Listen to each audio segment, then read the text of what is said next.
afternoon, everyone. Why are you all on the same side? It could be good to have some one here. Just sun to see the sky. Ah, to see the sky. All right. Okay. You are inspired by the sky. That's good. All right. You are great. No, we need to be optimistic. We need to be optimistic. All right. Okay. Thank you so much. It's my great honor and privilege to moderate this discussion on energy. Before I said a few words to introduce the topic, I would like to leave the floor to all the speakers just for you to know who is going to speak. Olivier, you introduce yourself and then I start. Okay, Olivier Appert. I've been involved in energy and technology for many years, since the first oil shock. I've been working some time at the IEA, and at the end of my career I chaired the French Institute of Petroleum, and now I am advisor to the Center of Energy at Ifri. Thank you. Thank you, Olivier. Nicolas, please. Good evening, ladies and gentlemen. I'm Nicolas Kairis. I'm just a lawyer, but I've been working in the private sector for 28 years in the fields of financial law. And I have been dealing with the digital economy, particularly for the energy sector. Living in Dubai and the Middle East, the energy has been the bread and butter of our economy. And I'm here to discuss issues about connecting digital economy to energy markets. Thank you very much. Thank you. So this afternoon we have two Nicolas, one Greek, one French. So the French. I'm the Nicholas without an H. Exactly. And so nice to meet you, everyone. To see you, everyone. So Nicolas Piau. I've been 25 years in the energy industry, 18 years with NG. Then I quit in 18 to create Tilt Capital, a PE firm dedicated to energy transition, and we invest in SMEs, European SMEs, mostly as a growth capital investor across the whole value chain. And I have an experience across the whole energy value chain, including oil and gas. Thank you, Nicolas. Dario? So good afternoon, everybody. I lead the energy division in the UN Secretariat, based in Geneva, and hosted by the United Nations Economic Commission for Europe. And before that, I've been doing that for 3.5 years, and we do cover the whole energy value chain for our member states. We work with about 1,500 experts around the world on current energy issues. And before that, a mixed career between private sector and public sector in finance and energy. Thank you. Very glad to be here. Yeah. Thank you, Dario. Olivier. Thank you. Good afternoon, everyone. I'm very pleased to be here with you. I've been working with TotalEnergies for now 27 or 8 years. I'm a former student of the French Institute of Petroleum. In almost all the branches of the company, and since January now this year I'm running the strategy and market division for the company. Thank you. Marc-Antoine? Thank you, Valérie. Good afternoon. Marc-Antoine Eyl-Mazzega. I am heading the Energy and Climate Center at the French Institute for International Affairs.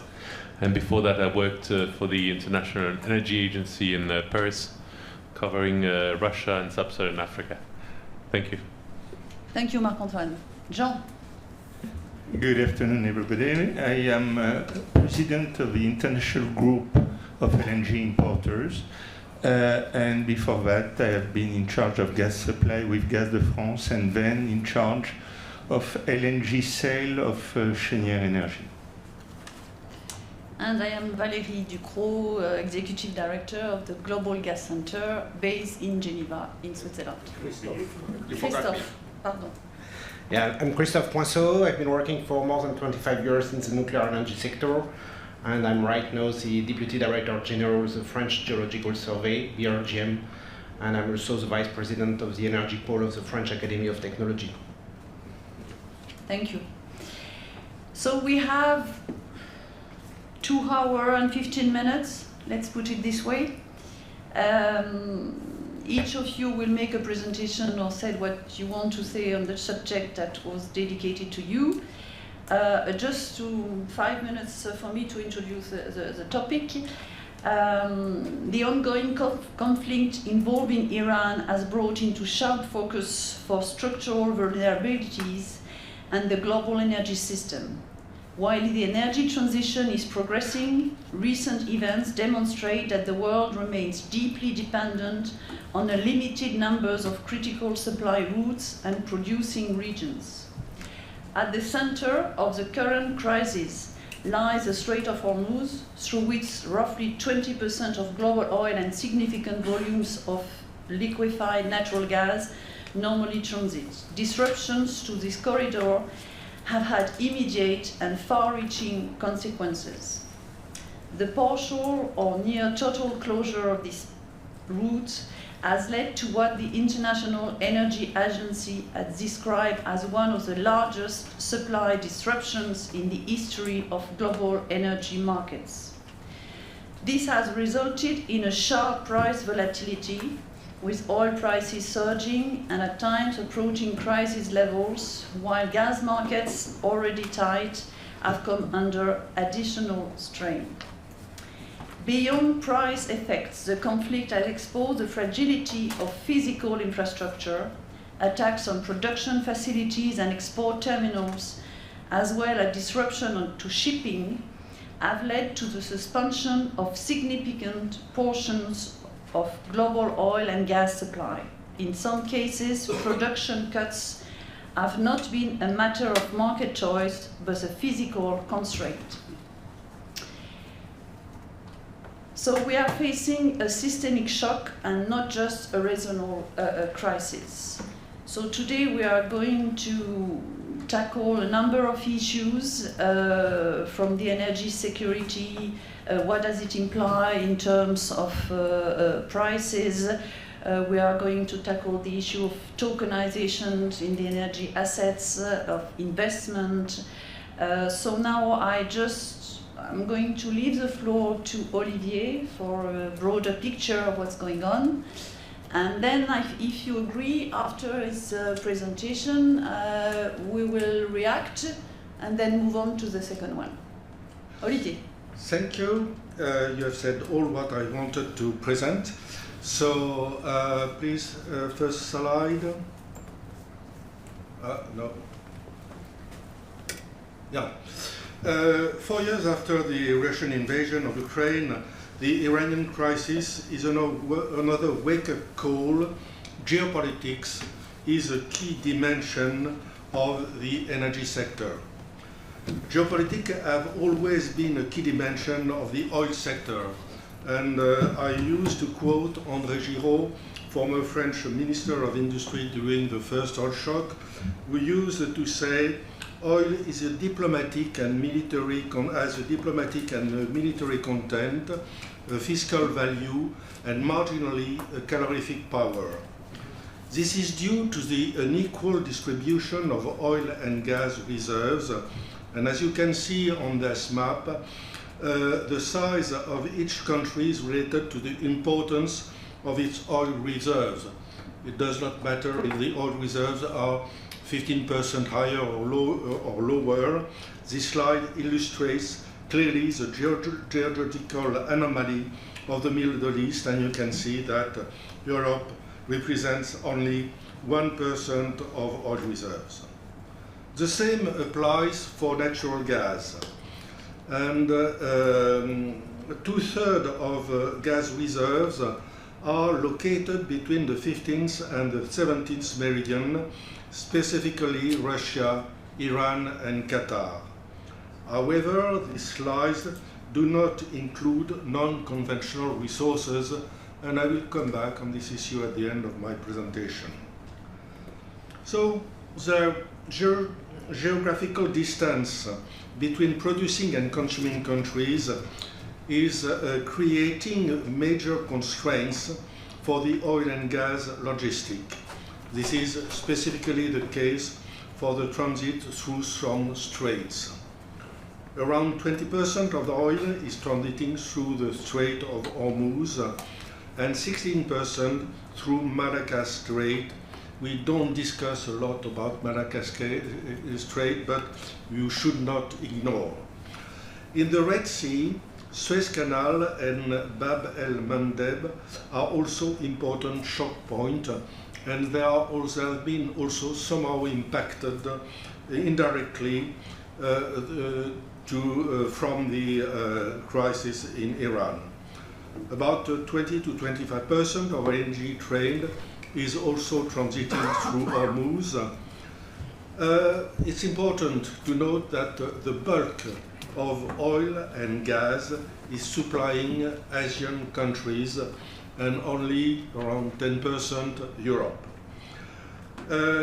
On the top of that, we should not ignore that 10 to 20% of the supply of aluminum, ammoniac, fertilizer and helium, for example, is impacted by the blockage of Hormuz.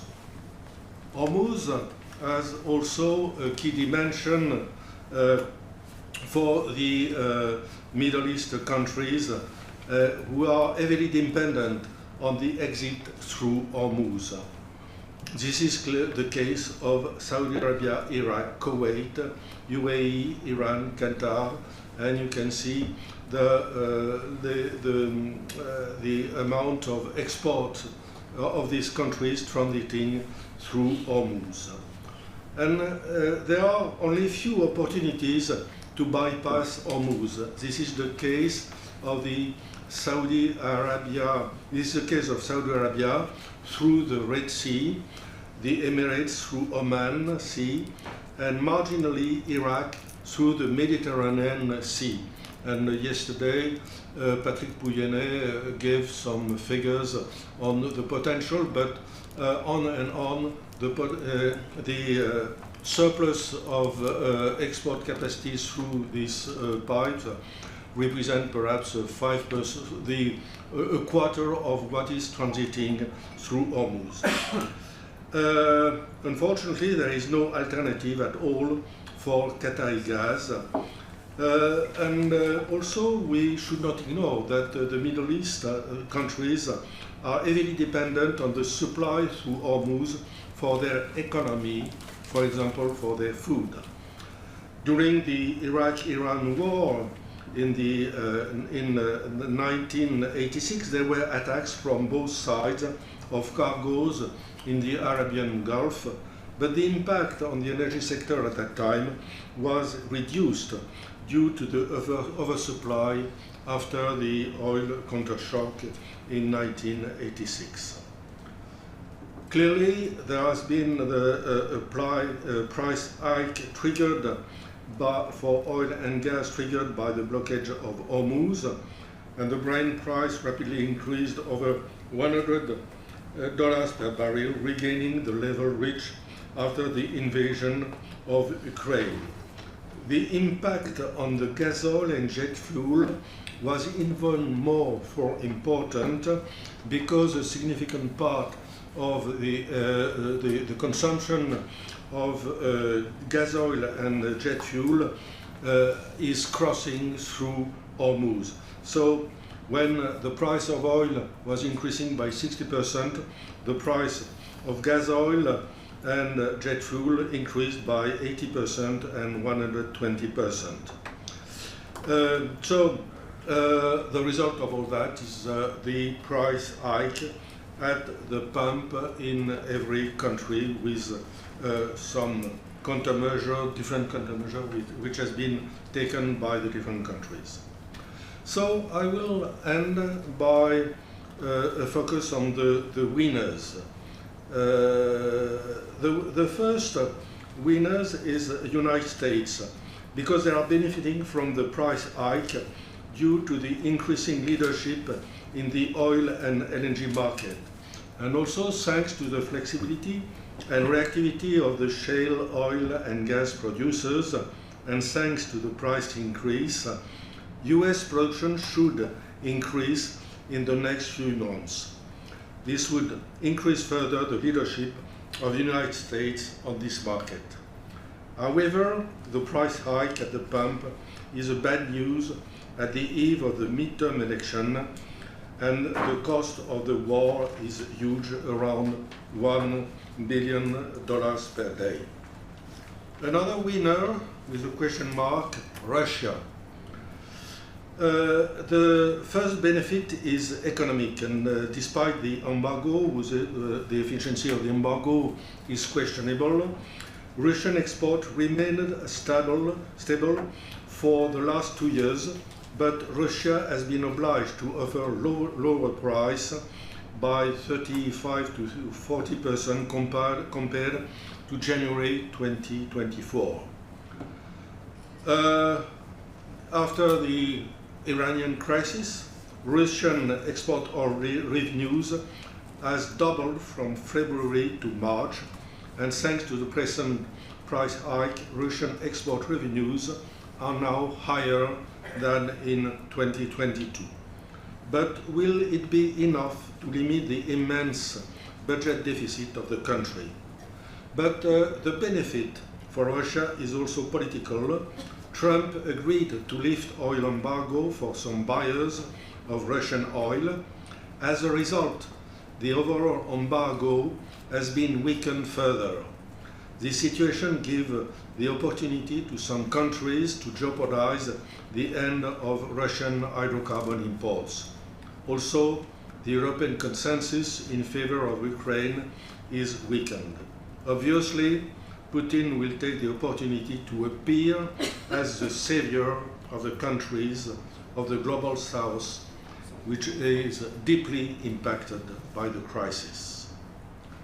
Some politicians and NGOs are considering that an exit from fossil fuel will avoid political risk, but it's somehow falling from carrot to Scylla, from the Middle East to China. And we discovered only recently the geopolitical dimension of the energy transition. In fact, the world economy is relying on China for the bulk of technology and equipment needed for the transition. As you can see on this slide, red is dominating everywhere. China is dominating the value chain on batteries, solar PV, wind, strategic material, and China also does not hesitate to use this strategic weapon. So, in a nutshell, the geopolitics is an unescapable challenge for the energy sector for the next years to come, as it was for the last 40 years or 50 years. It is urgent to integrate this dimension in the energy policies to be put in place. Thank you. Thank you, Olivier. Thank you so much for your presentation. Do we have any reaction, comments, whatever, because you are here to participate as well, huh? So I open the floor for any reaction. Please, sir, I don't know, could you introduce yourself, please? Thank you. I can, and I will. My name is Farid Yassin. I'm now retired, but I used to be Iraq's ambassador to France. And just a few days ago, I met with the Prime Minister's advisor on energy, who actually raised the point that Olivier made about the fact that we're stuck with the Hormuz Strait, and there is a clear intent by the Iraqi government to build pipelines to go beyond that, to go back to an older situation. If you recall, the first pipelines built in the region brought Iraqi oil to the Mediterranean, to Palestine and also to Syria. So there's an intent to do that, and I was really relieved to hear Patrick Mione mention it yesterday. Yeah, it's but unfortunately the capacity of this line from Kirkuk to Sagint is quite low, only 300,000 barrels per day. But it will come, and it will be it's absolutely strategic for Iraq. Thank you. I see you. Yeah. Yeah. Is it working? Yes. So my name is Marc Moore, commodities and with Natixis. I think the number that you mentioned, although they are very well shared by everybody on the Brent price, that you are slightly misleading. They are effectively what you see, and Friday night the close was, I think, at 104.8 or let's say 105 on the Brent. The reality is this is the forward price, the future price as well, but the dated Brent is about at $150, and obviously, so that's what you consume in effect, and everything is based on dated Brent, not on necessarily on Brent, and as a marker. But then also the gas oil and the jet is more than 200. So the impact of what we see is largely stronger than what we can expect. Because I heard a lot by saying, oh, that's not really that bad because we are around $100, and we've seen, in fact, in 2022, 110 or slightly higher. But it's a lot more than that. So that was my comment. I've been obliged to choose one set of figures, but frankly, I don't know. When I read the press, I don't know what is the price today. There are so many figures, less than 100, more than 150, and anyway, it is changing every hour depending on the tweets of Trump. Thank you, Olivier. Before there were, Mr. Chalmin, just before, yes, please. Gidon Bromberg from Ecopeace Middle East. The last slide about China's domination of energy transition is not something unknown, it's not something new. So why are you, maybe some explanation, why are you justifying that as difficulty to move forward on the transition, given that China's domination is well known? No, in fact, I just want to remind that the energy transition has also a key geopolitical dimension. That's only the message I wanted to deliver. I would say the energy transition is green. That's fine, but the energy transition is also red. And also what is important is to remind us that since 2011, China started to use these weapons against Japan. And I think we are in Europe quite naive because we just discovered a few years ago that there are geopolitical problems with the energy transition technologies. Thank you, Olivier. Mr. Chalmin. Yes, I just wanted to come back on the price of oil, because if something is new this time, it's a huge premium you have between futures market prices, which are more or less financial prices, which are more set up by financial markets than anything else, and the real price of the physical stuff. The dated Brent is around, well, it fluctuated, it went as high as 145, now it's around 130. But for example, 40's blend is 40's crude, went up to 150. At one time in March, Dubai, well, which is a peculiar benchmark right now, went up 170. And what was said about diesel and jet fuel in Singapore went up to $290 per barrel. So the real news there is that when we look at futures markets, it's just a part of truth. And the real markets are completely different and probably as high as what we had. You remember the world record on crude prices was on the 10th of July 2008 at 147. Officially, we haven't reached that, but in fact, Sometime we were above. Thank you for this precision. Dario, and then we move to TotalEnergies.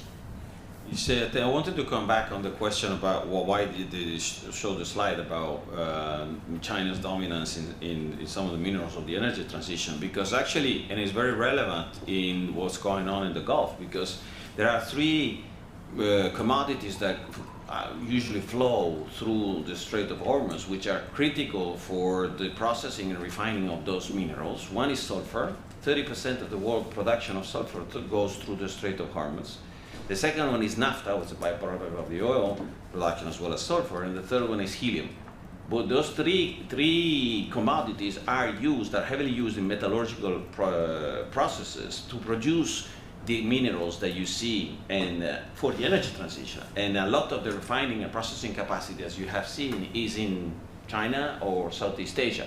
And therefore, we don't see that crisis coming up now, but it's down the line. Is the next crisis we deplete the stocks of existing equipment, because there's a rush right now from countries to react to the lack of gas and therefore create electricity through solar panels, etc. But that equipment, one that is finished, then you have the downside. One of the outcomes of that is the impact on the availability of these minerals, critical for this new technology, and that's a second step, if you want.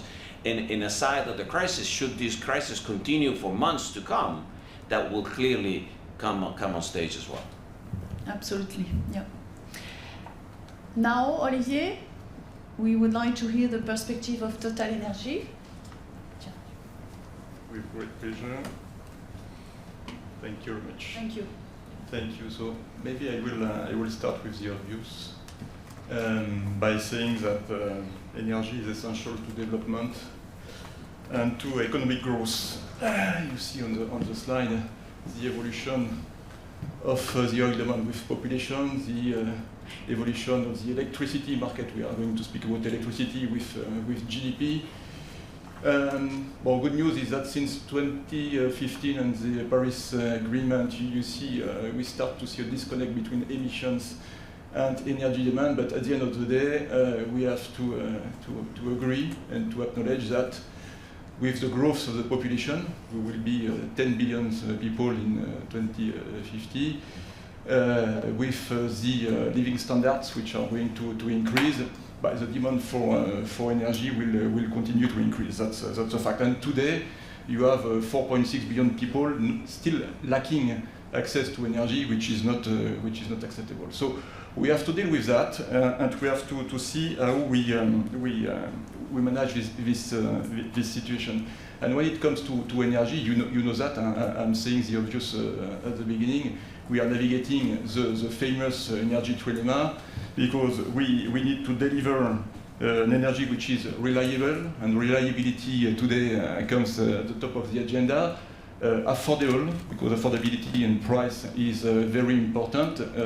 As you mentioned, energy is everywhere and in the economy, and so the price of energy is important, and you'll see the consequences of a high price of energy in the coming months with inflation.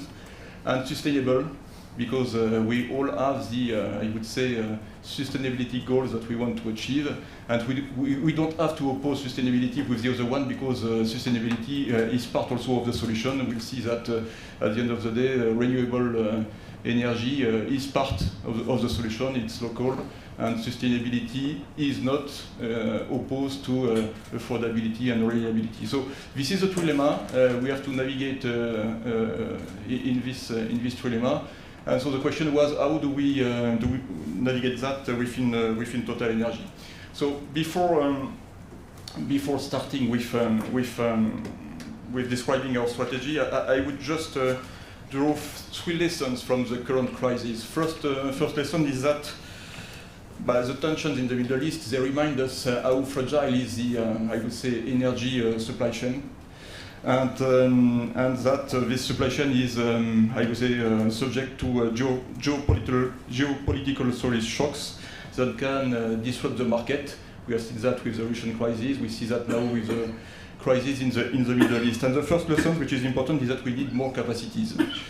because this is when you have capacity that you can absorb shocks. And for the time being, we don't have enough capacity.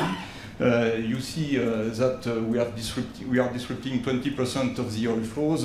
We are disrupting 20% of the LNG capacities. So we need to realize that without sufficient capacities, and we need to invest, I will come back to that, without sufficient capacities, we cannot absorb the shock.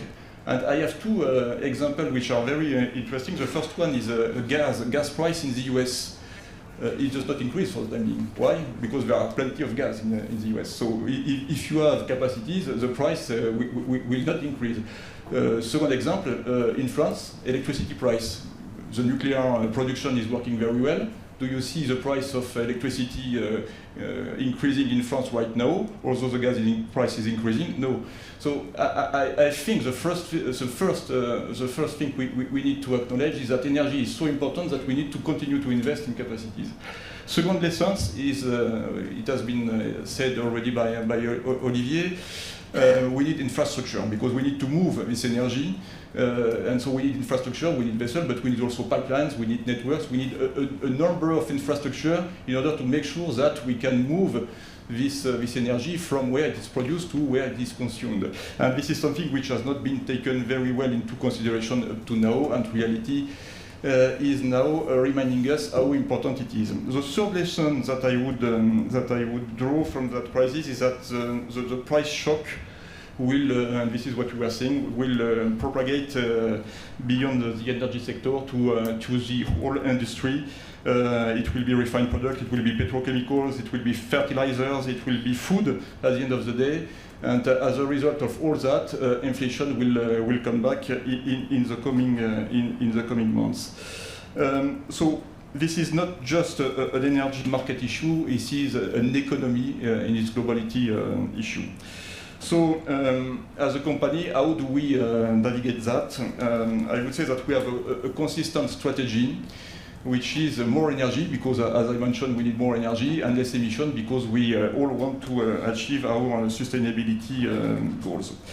When it comes to our strategy, I think the strategy is resilient for a simple reason, is we are global, diversified, and integrated. And I think that the three words are very important, because if you want to be resilient, if you want to continue to serve your customer, you need to be global, diversified, in order to make sure that you are able to continue to serve them. A good example is that we have not declared force majeure on our LNG contracts. Because we are sourcing LNG from our own assets and from 11, I would say, sources worldwide, and so we continue to deliver our customers, and this is part of our mission to be able to serve them, and it comes back to the trilemma. We have, in terms of strategy, a few criteria which are very simple in order to ensure that we are diversified. We do not allocate more than 10% of our, I would say, capital employed in a single country. So meaning that there is a limit above which we do not invest more in the country. And this is very important because when the Russian crisis occurred, we were able to move from Russia to the US very quickly. So at the end of the day, agility and flexibility are also very important, and this is because you don't put everything in the same place that you are able to do that. Second thing which is very important is integration. I was mentioning integration is meaning that we are starting from production until distribution, and this is very important because to be present all along the value chain, because when one part of the chain is, I would say, not performing well, you can compensate with the rest of the chain.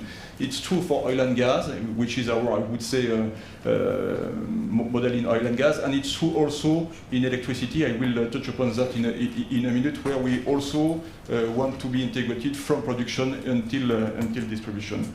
All that has to go with cost discipline and financial strength, because if you want to navigate, I would say, the cycle of a very energy is cyclical. We all know that, and so you have to be able to navigate through the cycles. And so, if you want to maintain flexibility, you have to maintain a strong balance sheet, and this is part of the criteria. When we you will see that when we sanction a project, we sanction it under strict criteria in terms of environment, so that we are sure that we can develop that and that it will be profitable even in very degraded environment. And last not least, flexibility and optionality, because the world is unpredictable. And so the question is not to predict what will be the future, the question is more how do we adapt to a future that we cannot predict.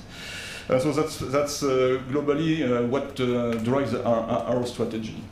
So when it comes to the strategy, we say we are TotalEnergies. We have changed our name a few years ago to say that we wanted to distribute all kinds of energies. It's not fashionable, it's just because it's absolutely essential to accompany our customers and to accompany the transition and to be able to be diversified. So we have two main pillars. The first one is oil and gas, and the second one is integrated power. In upstream oil and gas, as I mentioned, we need to continue to invest. If you look at all scenarios, you take, for instance, the STEPS scenario of the International Energy Agency. Today, we are at 104 million barrels per day. In 2050, we will be more than 80 million barrels per day, meaning that there will be probably a decrease, but a small decrease by 1% per year, while if you do nothing, oil fields, they are decreasing by 7% per year. So you need to invest in order just to maintain the current capacity, knowing that at the same time energy demand will continue to grow, as I mentioned at the beginning. So it's essential that we continue to invest in oil and gas for this reason. It does not mean that it's not part of our sustainability roadmap, I would say, because also in this oil and gas sector, we are improving the quality of our portfolio by, I would say, making sure that each new project which is developed improves the quality of the portfolios that we have in terms of emissions, in terms of emission scope 1 and 2 and methane for sure. And the second pillar of our strategy is integrated power, because we all recognize that electricity will be the energy of tomorrow, and it's growing more than the rest of the energy, as you have seen on the first slide. So we are investing a lot in this integrated power branch, and we have an objective of producing between 100 and 120 terawatt-hour per year in 2030, coming from zero a few years ago. So that's a huge, I would say, a huge investment that we are making here. And once again, this model is also to be integrated from production with renewables and gas assets until distribution. And you see a little bit how it is reflected in what we sell and what we produce, and you see that in 2030, basically we will be in terms of production 40% oil, 40% gas, and 20% electricity, coming from zero in 2050. And as a result, the carbon intensity of what we are selling is decreasing a lot, as you can see on the right part of the slide, meaning that you can increase the quantity of energy that you are delivering while, I would say, meeting your sustainability criteria, because you are decreasing the carbon intensity. I was mentioning our criteria in terms of investment for oil and gas. I think that's very important to be able to develop this asset in very degraded environment. And so you see that the reason why, for instance, we are managing to keep our, I would say, our cost OPEX on oil and gas project below $5 per barrel, which is the lowest of the, I would say, the profession. Which is in a sense the insurance to be competitive in any situation. Second thing, which is very important, is to have reserves, because if we want to continue to develop, we need to have reserves, and so the duration of the reserves are a key parameter in this strategy. And last part, I touched upon it already, is diversification. And you see in terms of diversification how our portfolio is diversified if we compare it to others. So diversification is a key, is also a key element. When it comes to LNG, it's a little bit the same story, diversification again, and flexibility, which are very important. So you see on the top right what Middle East was representing in our portfolio, but you see also the number of dots they do represent where we source LNG, and the flexibility of this portfolio. We are a portfolio manager, I would say, meaning that at the end of the day we are able to redirect flows where a customer need energy. And the idea also is that LNG in our strategy is very important because this is a link between the oil and gas business and the power business, because when it comes to power, we put renewables, but renewables alone, they cannot, I would say, meet 24/7 demand in terms of electricity, so we need flexibility. We all know that, above 40% of renewables in a grid system, you need to have a lot of flexibility, and flexibility comes with CCGT assets. They run on gas, and so this LNG is the key link between the two pillars of our strategy.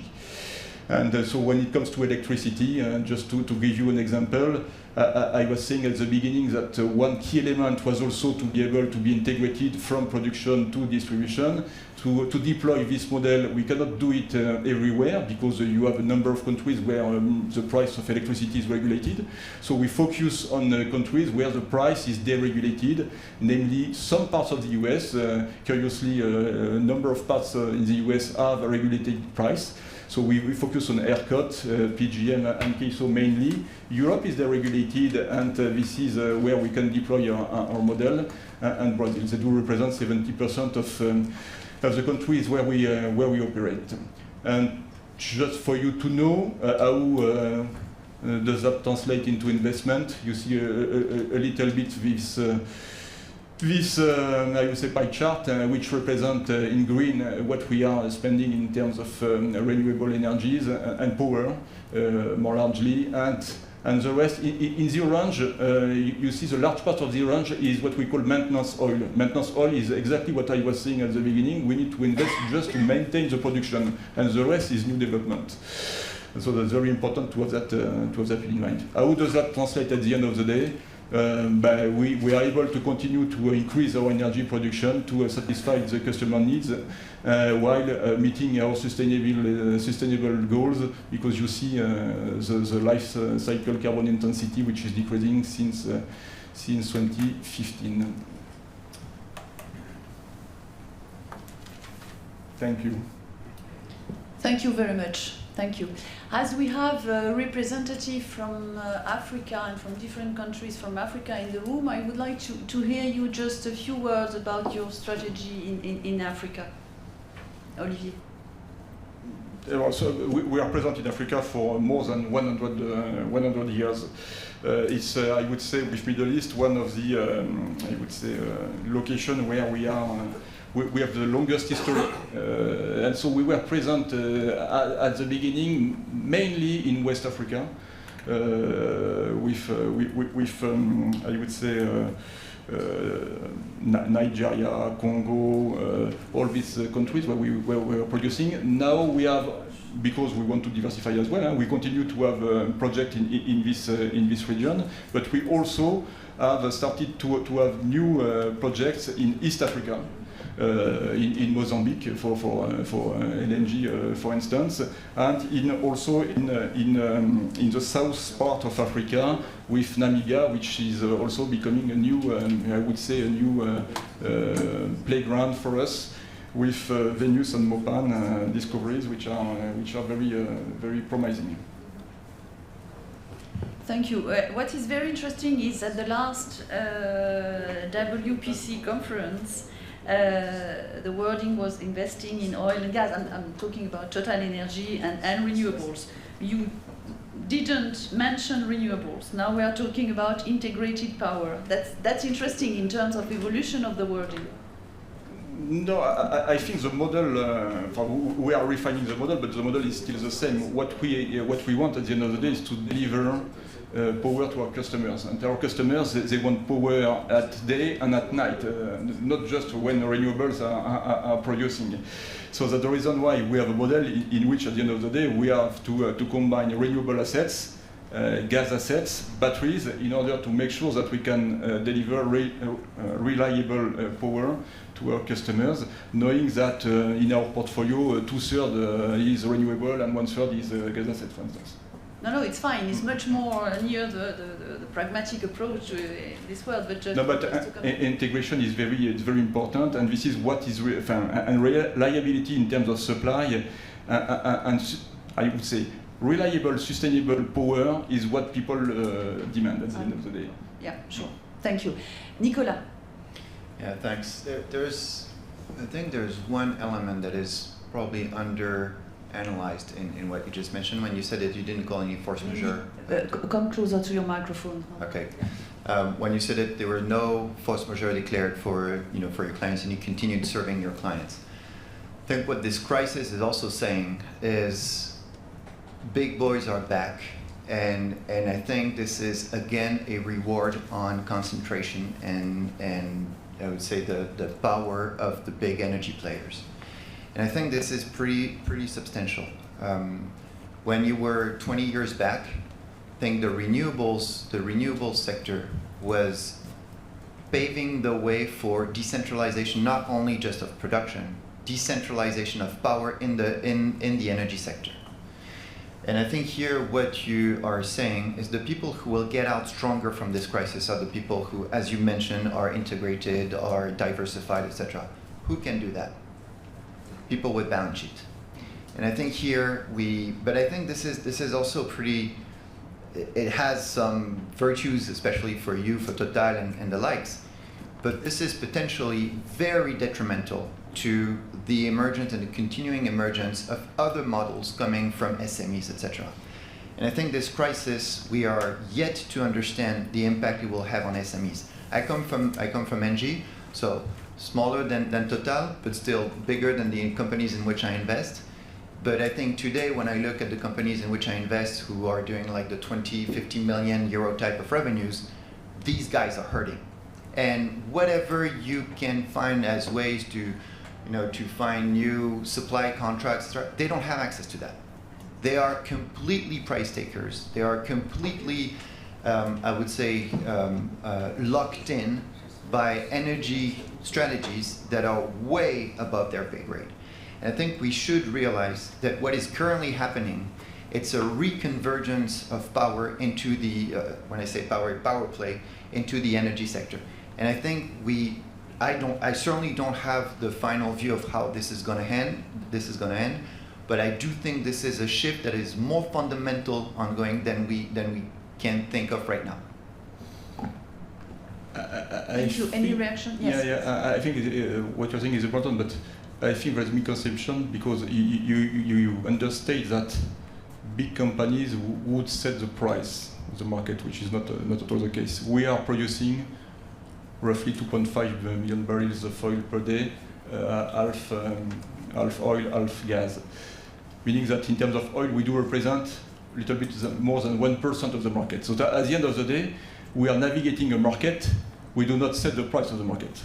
I absolutely agree. I was not saying Total is doing this. I was saying the dynamic within the energy market is that the bigger players are going to have a bigger influence. So I'm not saying you are making the price, but I'm just saying that from a perspective where 20 years back we were on a trend where there was the decentralization, including into the number of players, you see now that the smaller players are hurting, meaning there's going to be a concentration, and so you're going to have more market power from the bigger players. And I'm not targeting Total. I'm just saying as a global force, you will have more power in the hands of the bigger players. And I think this is something that will be an issue from an innovation perspective, but also from the survival of new models coming out of SMEs.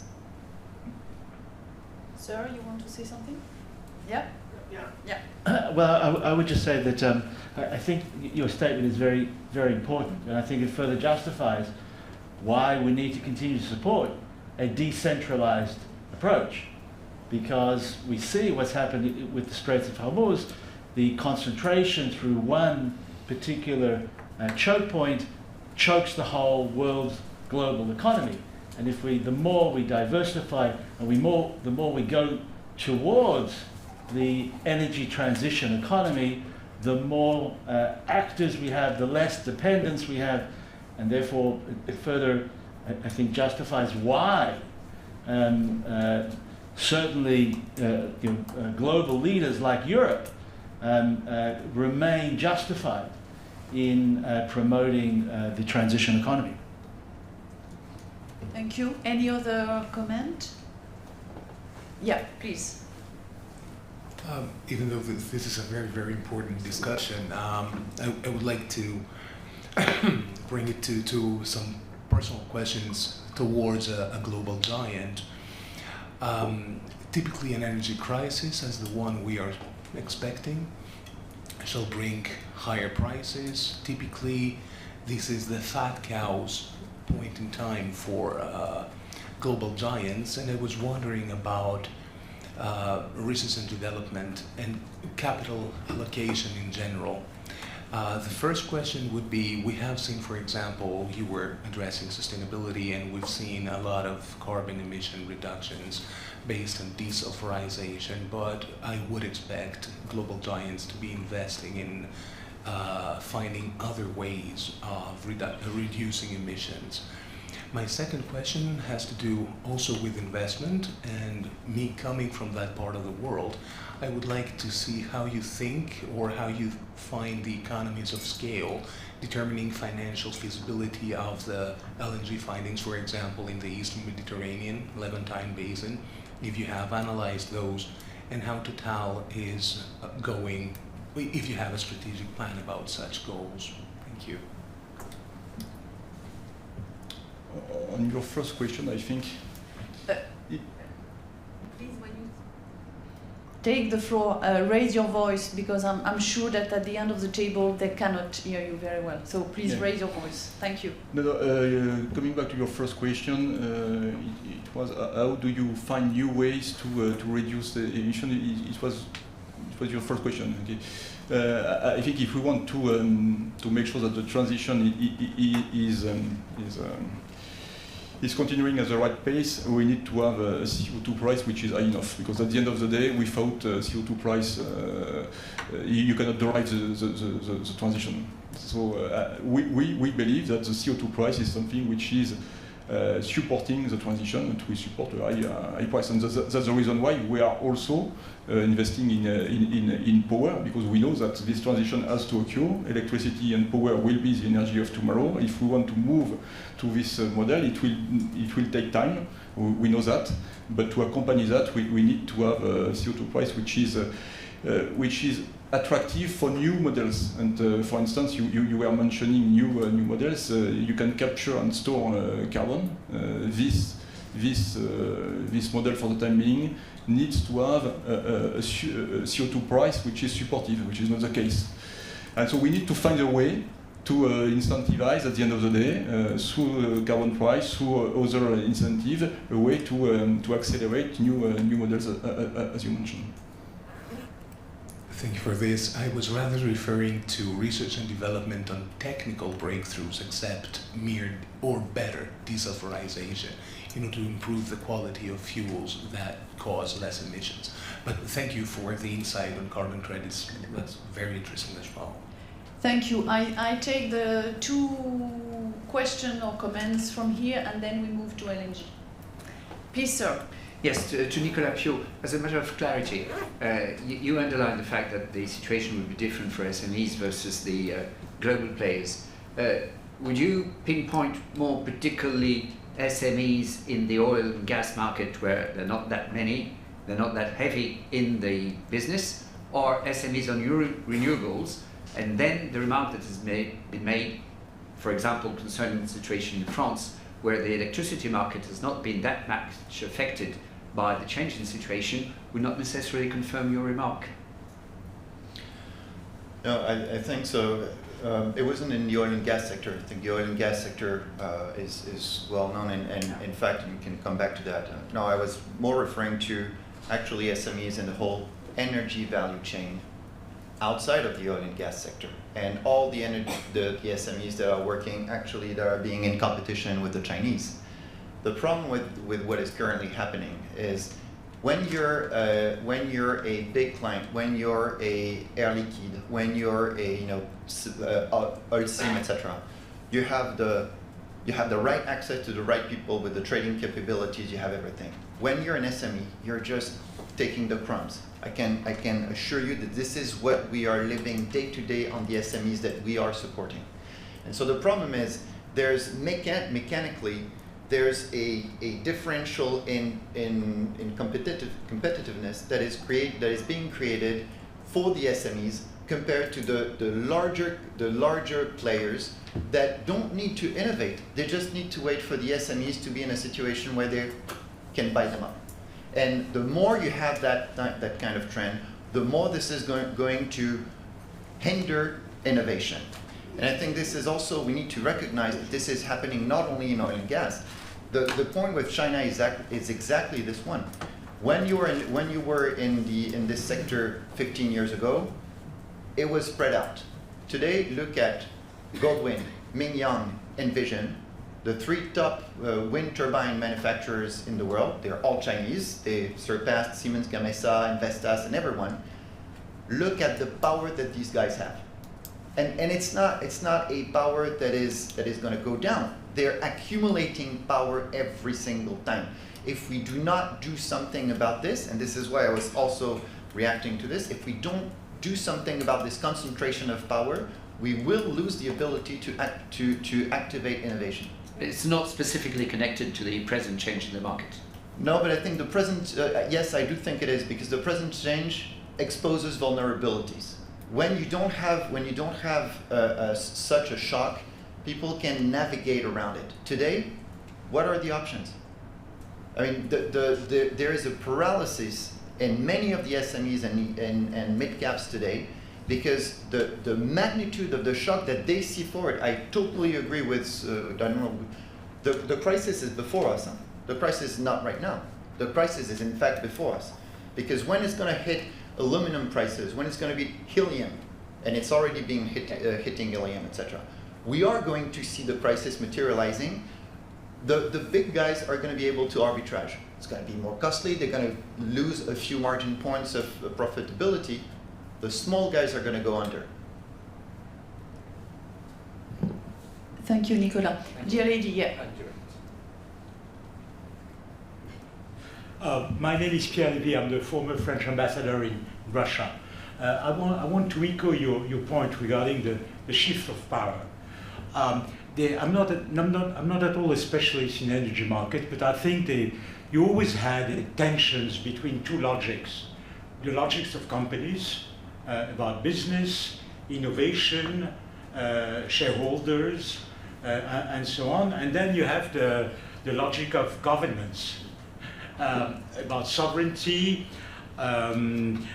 setting up the national framework of activity, or European framework, for instance, with climate change, and also providing incentives and political preoccupations such as elections, the price of oil, and so on. You always had tensions between these two logic, and it seems to me now that power politics are on the top, and sometimes in conflicting ways. I have one example that I have in mind regarding, of course, Russia. This strategy of the Russian government to offer a lot of contracts, some of them being really very abstract, to the US government, in order, I believe it's a trap, in order to make them forget about the war in Ukraine and to normalize the bilateral relation. And so it differs, of course, from country to country. In Russia, it can be easy to weaponize the strategy of some companies. even if Gazprom is also subject to financial market, or it used to be. It might be more difficult in our democratic market economy countries. But my question is the following. I would like to know, I'm sorry, I know it's a very broad question, to know how you see the evolution of these two tensions. In other words, do we believe that governments will be on the top, power politics will dominate, and so it means that companies will have to obey sometimes or to diverge, or the market logic will be stronger, and the logic of business, because I think this is a really structural problem, much before the crisis we experienced. But I think there's some sort of climax in what we see now. Thank you, dear Ambassador. Please, Madam. Thank you. I'm Sylvie Lemay, former ambassador as well, but for environment. And so you will not be surprised with my question. In the slides that you showed us, it was interesting indeed to see the kind of investment that Total is doing, and the fact that there is a good part that is going towards the maintenance, as you would say, of the production capacity that you explained very well. My question is more on the other side, which is the integrated power and the level of investment that you're making. You are basically saying that the future is the electricity, which I would agree with, definitely, and therefore I would have imagined that investment could have been much higher. And in fact, in the investment that you're making, it seems to be around 20–25%. So the question is very simple. Why is that in Total is not investing much more in the integrated power, if you indeed believe that this is going to be the future? Thanks. Thank you for your question. First, I think we are starting from zero. A few years ago, we were not producer of electricity. So now you have to recognize that we have roughly 35 gigawatts of capacity, and that we are going to deliver. This year we are going to deliver almost 50 terawatt-hour, and in 2030 100 terawatt-hour. So I understand that you would like us to do more, but I think in terms of pace of development, this is something which is very rapid. Second thing is that when it comes to oil and gas, honestly, we are financing ourselves. Okay, somehow. When it comes to renewables, this is a market where we can, I would say, do and structure projects with third parties, and this is part of our business model. So we farm downing. So when we develop a project. When it comes on stream, we sell part of the project to financial investor, so that we can recycle the cash. But it means that, and we leverage this project, meaning that when you see what we are investing, this is only the part which corresponds to our, I would say, to our final take of the project, meaning that on the ground, the projects that we are deploying are much more than what you see on the screen, because they are leveraged, because part of them are bought by third parties. So, because this figure is a net figure, so this is what we are deploying plus what we are acquiring, less what we are divesting, because we are not divesting, we are selling part of them to third parties to recycle the cash. So at the end of the day, this is a net, and on the ground, it's much more than that. Thank you, Olivier. I just leave the floor to Nicolas for the question for dear sir. Yeah, please. I think you're hitting on a very, very key and tough topic, actually. And I think the focal point here are externalities. I think the issue that we have is that we have lived over the past whatever decades. I wouldn't even dare to try to pinpoint that, but externalities were either ignored, CO2, etc., or they were just dumped on governments. And so investors, private sector, could just continue creating, continue creating value while either ignoring or passing on externalities to others. And I think this is going to be the fracture line that is going to continue to happen. Either governments say, this is the end, and we are going to see a prevalence of the government logic over the financial logic, or we won't have that, I would say, that capability, and we're going to see the financial logic continuing. And for this, I'm going to take one example, which goes back to the Chinese dominance. Why have we put ourselves globally, not only Europe, globally into the hands of China? Because in the 90s, you had a very clear economic orthodoxy who was saying, you should maximize your value by maximizing shareholder value. And that means the lower cost supply and for the maximum margin. So Europe, 44% of chips production in 1990, 9% today. Why was that? It was a deliberate decision to externalize the cost of chip making because it was cheaper in Taiwan and in other places. And we were saying, the world is global and everything, and so we're going to reap the benefits out of that. And all of a sudden, we discover that there's an externality called security of supply. And that security of supply has been completely dismissed in the financial models that we have been using for the last 30 or 40 years. And so either, and I'm not saying I want governments to regulate, I'm just saying if we do not take that into consideration, we're just going to go from crisis to crisis.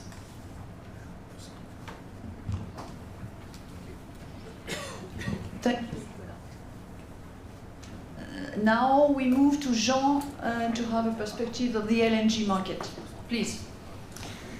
Okay, good afternoon. I will tell you about LNG with, of course, a snapshot on Hormuz, and I will try to keep things as simple as possible. So who has... the click, maybe Olivier. Yeah. Thank you very much. So, again, main figures. Gas today is 23% of the global energy mix in the world, and LNG represents roughly 50% of the international trade of gas. So LNG becomes really important in the map of energy. Today, you have three main suppliers: US, 25%, Qatar, 18%, Australia, roughly 18%. You see on this map that US is going mainly to Europe, about 50%, and 30% to Asia. Qatar, up to 75%, is going to Asia.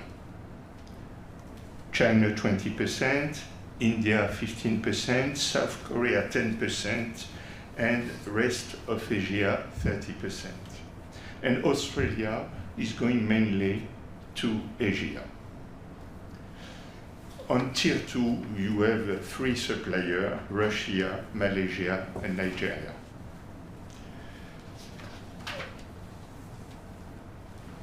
The main things we have to keep in mind to understand what could be the outcome of the crisis in Hormuz is that from today until 2030, there will be a huge increase in the liquefaction capacity.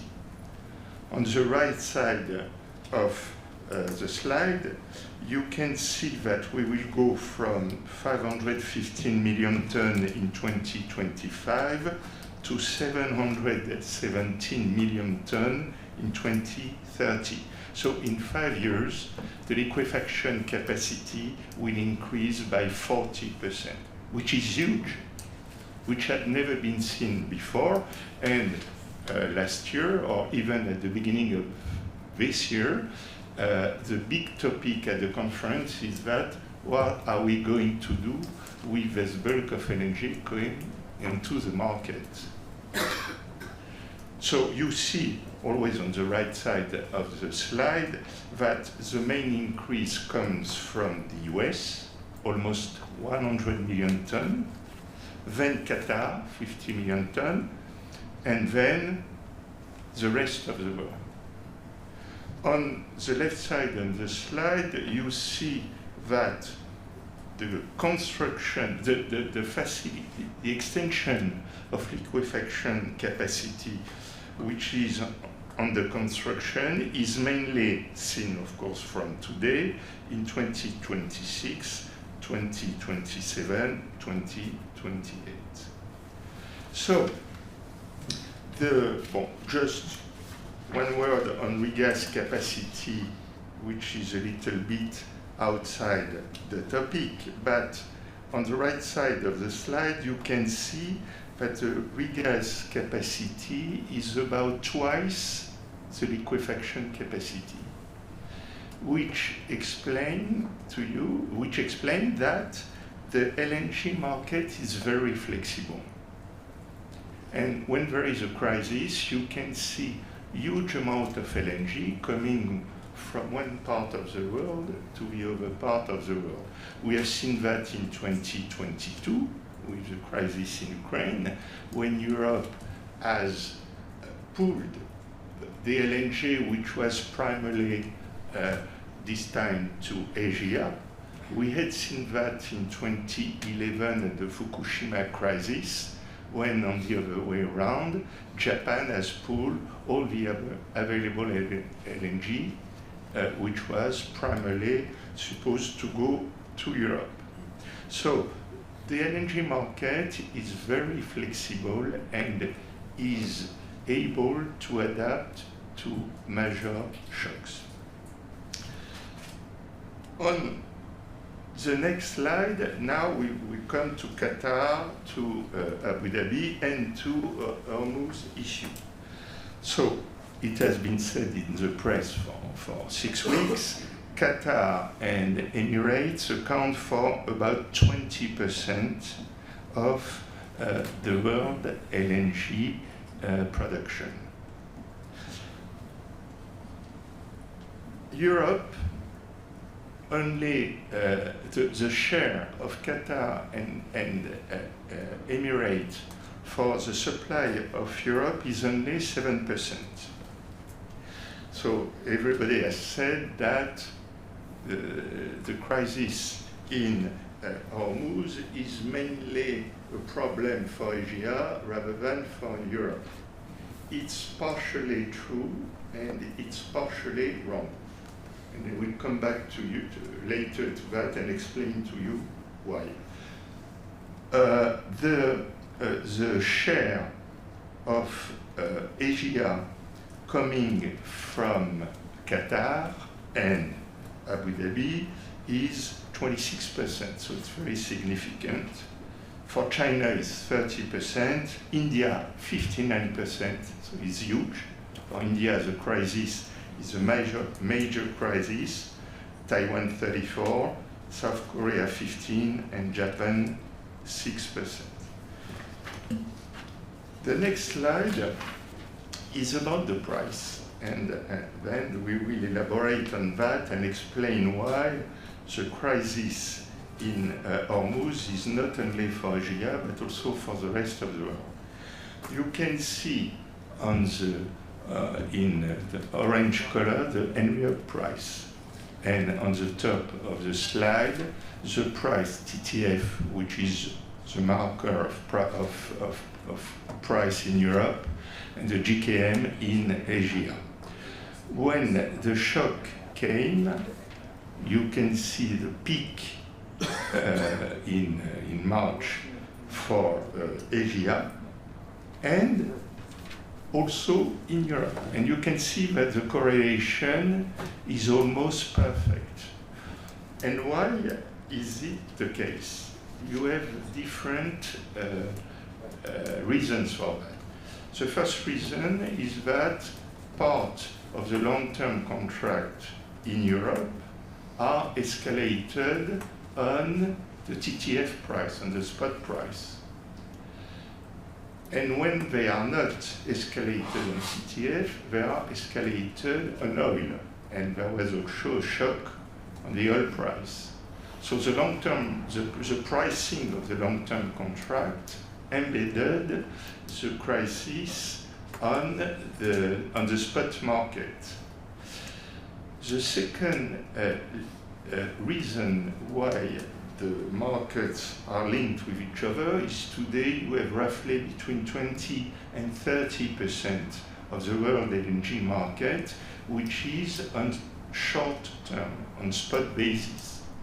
So when you have a shock on the supply, everybody is running to find spot LNG.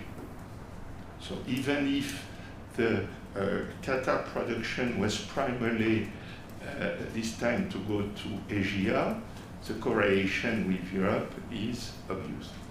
And the third thing which is interesting to me is to look at Henry Hub. Henry Hub is the spot price in the US market. And you can see that there was a small peak, rather small, and very, very quickly the Henry Hub came back to a price which is between $3 and $5, $4 per million BTU. And it's very interesting, it was not obvious, because today you have roughly 20% of the US production which is exported through LNG, and it was not obvious that a higher demand for LNG would not have for an effect, an increase in the domestic price in the US. And in 20, I remember, in 2010, between 2010 and 2015, then when the US started to develop liquefaction capacity, there was a debate on whether it would be a good thing for the US market to have export, because people were afraid that the export of LNG would have for an effect to increase the domestic price in the US. So today, the domestic production in the US is really resilient against the shock on the world LNG market. And it's the first time we can verify this with the experimentation. Then I come to the bulk of the subject, the effect of the Hormuz blockage and also the missiles on the Ras Laffan liquefaction facility. So on the left side, you can see that in 2025, we had roughly 425 million tons of LNG production. The supply increase, which was foreseen for 2026, was roughly 50 million tons, coming mainly from the US. So the pre-crisis base case, it's the first block, it's about 400, a little bit less than 480 million tons. Then we lost 12.5 million tons of capacity in Qatar with the missile coming from Iran. And then we suppose that till the end of the year, we will not be able to export any drop of LNG through the Hormuz Strait. So it's a catastrophic scenario. And so we arrive at a number of a little bit more than 400 million tons, which gives what we have called the 2026 supply law. Then this is the assumption or wish, whatever you want. Qatar and Emirates, the Hormuz Strait restart in July. And then you go from 410 to 430 million tons. You can add a little bit of debottlenecking, increase of capacity in US, Australia, Angola, Mozambique. And then you have a scenario, if the Strait of Hormuz is free for navigation the 1st of July, to almost 430 million tons, which is above the capacity for 2025. In other words, and to make it simple, if the situation is solved before the 1st of July in Hormuz, we will be in 2026 in terms of energy production above the 2025 production. So it's not a big deal, and the situation is manageable. Of course, if the situation in Hormuz lasts more than after the 1st of July, we are in trouble. So I am rather, nobody knows what is going to happen in Hormuz, but if there is a reasonable deal within the next, let's say, 4 to 6 weeks, the situation for LNG, I'm talking about LNG, not about oil, the situation is perfectly manageable. And with that, this, for the small story, on the right side, the 2 trains which have been hit by missile are trains which are partially owned by ExxonMobil. And I didn't read that in the press. In other words, the trains which are 100% owned by TotalEnergies have not been hit by the missiles. There are other trains which are partially owned by ExxonMobil or by ConocoPhillips or by Total or by Shell, which have not been. So I'm not saying that all the trains which are partially owned by foreigners have been hit, but the 2 trains which have been hit are up to 30% owned by ExxonMobil. Then I will not go into the detail, but just to keep in mind how countries in Asia have adapted their energy consumption to the situation, and to make it simple, they have mainly put into operation the coal power plant. So there is a rather significant possibility to shift from gas to coal in India, in Bangladesh, in Taiwan, in Japan, in South Korea, in Philippines, and maybe, I'm not sure, maybe in Germany, and maybe in other European countries, maybe in Poland, maybe in France. There is one coal power plant. So through this possibility of shift between gas and coal, this is an additional flexibility to cope with a crisis situation. Thank you. Thank you, Jean, for this very complete picture of the LNG. Any comment? Marc-Antoine.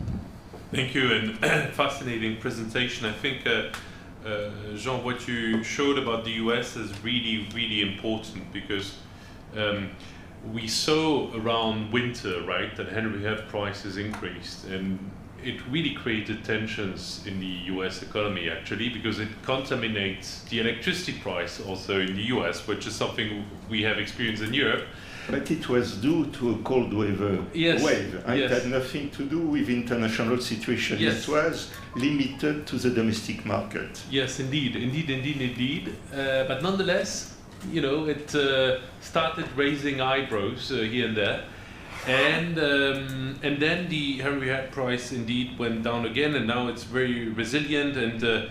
Amidst the highest demand for US LNG probably ever seen, right? So that is indeed remarkable to note. Now, my remark and my question will be, once we've seen that, I mean, is that sustainable over the coming years? Because we know that gas demand for power generation will increase in the US, that gas demand for direct energy supply for data centers and AI will increase. And I think that is a fundamental issue to watch, right? And it might be the case that additional oil rigs that are put as gas rigs and things like these help to lift up additional gas production. And but will that be enough? That's, I think, a very important question. Thank you. Yes, it's a very, very important question. I would say that the proof will be in the pudding. We will see. There is a consensus, I don't know if it's true, to say that the reserves in the US are almost unlimited, the shale gas reserves. So it's all about the price.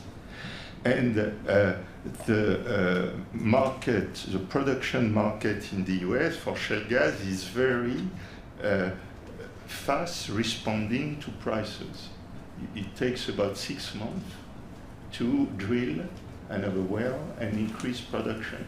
So then all the question is about the price. At what price the producer in the US will increase the shale production? Is it at $4 per million BTU, at 5? I don't know, maybe at 6. But there is a price where the production will be able to cope with the increase of the demand.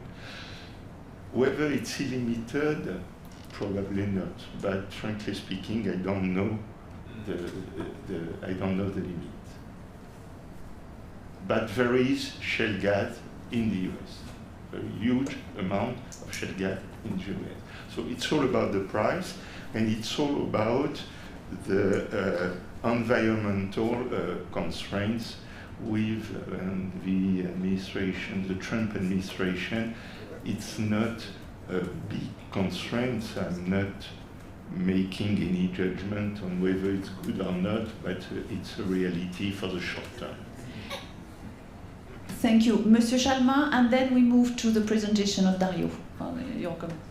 Just to know, what is the size of the imports of LNG in Europe coming from Russia? And we're supposed not to import any more Russian LNG after January the 1st, 27. Where will we import that LNG? From the States? Will there be enough? What's your view on that European problem?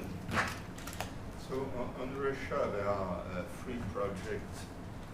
three projects in operation. Sakhalin, which goes mainly to Japan. Then you have Yamal LNG. I think I have in mind 20 million tons of capacity, about 50% to Asia and 50% to Europe, so it's 10 million tons. And Arctic LNG, which is starting. I speak under the control of Total, which has been involved in the projects. Could Europe import more LNG from Russia? I'm not sure. This LNG should be taken on the share of Asia. So at the end of the day, it will be a competition on price. So your question then, where could LNG for Europe coming from?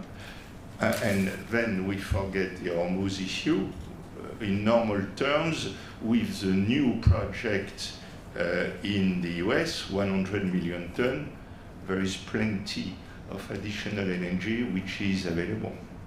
So my answer would be short term, within the next 3-4 years, US, and then you could have big projects such as Mozambique, for instance, which is developed by Total, or other project we could come on stream.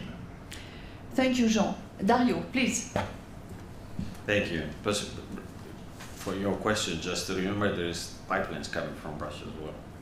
Anyway, that's another subject we can discuss about that later. But I've been asked to talk about the electrification trend. So, so let me put in perspective. First of all, the electricity as part of the overall energy demand, it stands between 20 to 25% of your all energy demand. And this is up from about 15% 20 years ago or 18% 10 years ago. And the growth in the electricity demand has been growing substantially. Last year was between 4 to 5% growth in electricity demand, double the rate of growth in energy, in overall energy demand. And why is that? For two reasons, and this is what is called the electrification trend. Two reasons. The first one is the absolute growth in demand, which is generated by data centers and cooling, increasing cooling, the deployment of cooling equipment across the world. And then the second driver has been fuel switching, i.e. The development of electrical vehicles that in exchange of internal thermal combustion engines, industrial processes, particularly at low temperatures, or middle to low temperatures, and heating, home heating, buildings heating. Those are most of these dynamics around fuel switching that are driving the electrification trend. And this electrification trend has been as well underpinned by two major dynamics. The first one is obviously the sustainability, is the drive towards sustainability of our energy systems. As long as electricity is produced more cleaner than the ultimate fuel that is used for where you actually get a net benefit in using electricity instead of the fuel. It is much more efficient. Remember that typically when we use fossil fuels, we use about 30% of the energy calorific intake. If we call it input, if we call it like that, electricity is almost, if you take out the transmission losses, is about between 92% in our countries. And so the electrification trend is behind the imperative of lower emissions, of lowering emissions, and by switching, as I said, fossil fuels mostly, through electricity produced by low carbon technologies. Of course, this is not true if they are produced by fossil fuels, obviously. And the second trend has been the remarkable lowering of prices of renewable energy technologies which produce electricity. Solar panels they went down by 80% on a megawatt hour basis since in 20 years. Wind has been between 65 and 75. In the massive upscale in industrial production of these technologies, mostly due to China. I mean, China today is by far 95% of the world supply of solar panels and solar inverters and parts of the solar plants, and as well as a very large producer of wind technologies, between around 80%, as Nicolas said just before.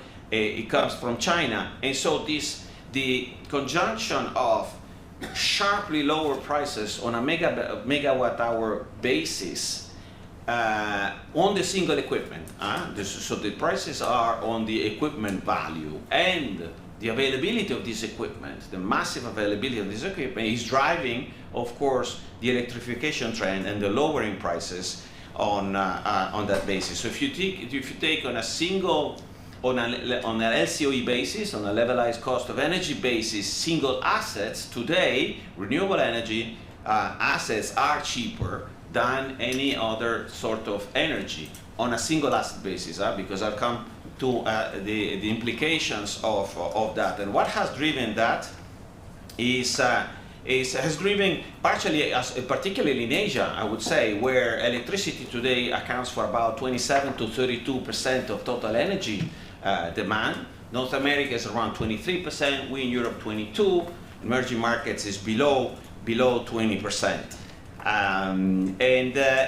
But what has been what we have seen now, the impact of this super increase, extraordinary increase in power generation, electricity generation, that has not been accompanied by the same amount of investment in transmission and distribution.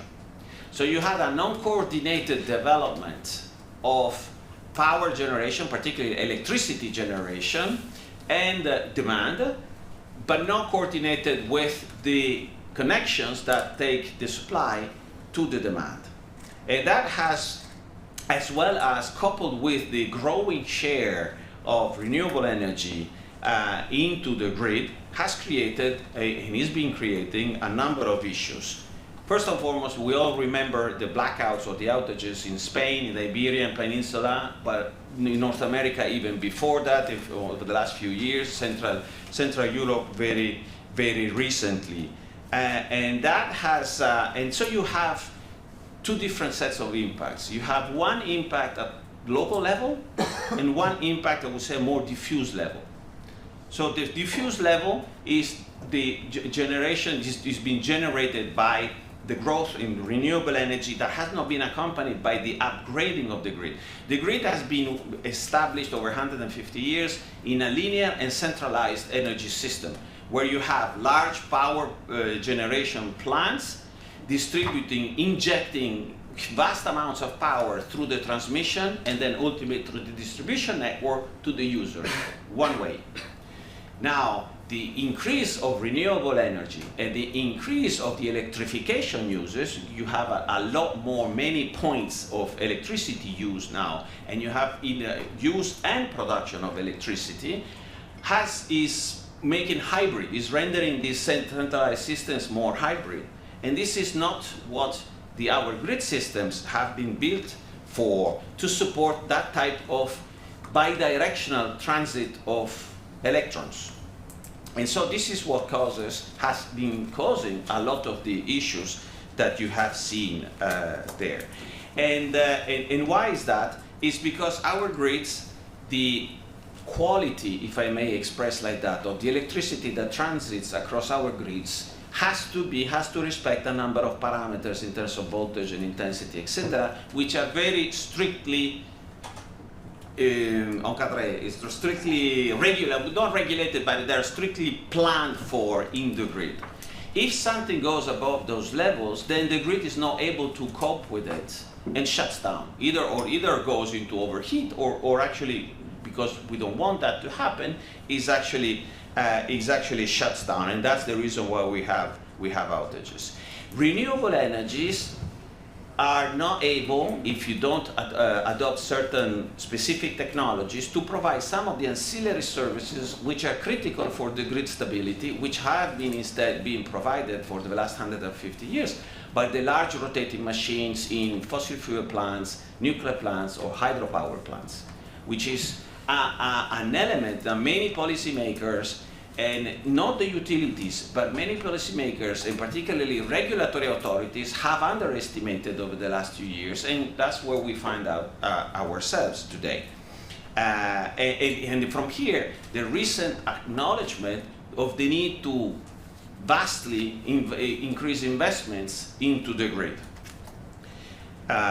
Through technologies, not only investment in terms of capacity, but in terms of replicating these ancillary services that are done by rotating machines into another fine, in a way that the electricity is actually of the quality that it can be distributed by our grids. So what are the limits to the electrification trend? Because there are some very clear limits to the electrification trend. And certain industrial users typically heating where heat is above 300 degrees Celsius is very difficult with today's technologies to be electrified, and that we still have to rely on very powerful sources of energy such as gas or oil for that matter. The second one is obviously the availability of the equipment. I mean, this rise in the electrification trend has put a strain on the availability of equipment. There are few companies, for example, very few companies that produce the high voltage DC cables that are actually able to connect, for example, offshore wind towards or between different regional electricity markets between them, and that is a major roadblock. It's a major bottleneck in terms of the electrification, because the bigger the size of the grid and the network is, the more you can accommodate renewable energy, but at the same time, the more it can accommodate fluctuations in that quality of the electricity. And so by doing that, you want to connect grids. You want to be national, which are typically national, on a regional basis and more international basis going forward. But to do that, you need a certain specific type of equipment which is able to transport electricity without too many losses across vast distances. Because remember, one of the problems with electricity is, as well, on top of that, is the fact that it's very difficult to store. And particularly very difficult to store over a long period of time. Today, our battery technologies can supply up to 4 hours of electricity, not longer than that. When you need, if you are looking at, using, as my colleague here, taking advantage of sun during a certain period, when or wind, etc., and you want to accumulate that electricity in a battery form, let alone some of the other energy storages available, but they have their own issues as well. We don't have technologies, battery technologies, able to go above the 4 hours, and that is a major roadblock towards the complete or the continued electrification of certain uses. Other type of energy storage are like pump hydro, for example, but you need specific orographic considerations for that, or molten salts or some other technologies. But these are, versus the needs of energy storage that we need to, is marginal, I would say. You can have it local solutions, but mostly there is a problem. And therefore, the difficulty of storing electricity and the difficulty of being able to transport over very long distances. China has been able to do that, but in the Western world, we have very few manufacturers, equipment manufacturers, that are able to produce the amount of cables necessary to do that. That is an issue that is one of the blocking issues around. It's one of the blocking factors around an increase of electricity. The second one is obviously the long-term storage. The third one is the impact that certain users of electricity have on locally. So I talked about the diffuse, the impact of the diffuse impact of electrification. One other aspect is the impact on locally, and this is particularly in data centers, and particularly what they call the megascalers. So these are super huge consumers of electricity, comparable to some of the largest steel makers or the largest fertilizer makers or desalination plants, even bigger than that. In terms of what the technology companies are looking at into producing. And we saw that the establishment of these megascalers and these very large data centers create huge issues of local level, raises prices, of course, locally, and therefore you have a social backlash around that, but as well it creates a lot of disturbance in the local systems, which then gets, because local systems are connected to a larger system, it gets then translated into the larger network. And so what's happening in that case is the technology companies are vertically integrating themselves, becoming energy producers uniquely for the data centers. But this creates an issue. You have a huge, powerful island energy island in a very complex and outdated network, and this creates tensions between the two, which is another block towards the penetration of the electrification. So overall, I would say over the long term, over the medium to long term, the electrification of our energy uses as much as possible with cleaner electricity, of course, will continue, is going forward. However, some of these blocks and the availability of, which we mentioned before, of critical raw minerals, which are necessary for the equipment that we have today, and their mining, these are very important roadblocks and very important slowing factors in terms of the electrification. And you see one of the already the impacts of this dissonance between supply and demand is the fact that we have enormous capacity of renewable energy capacity not connected to the grid because of these issues.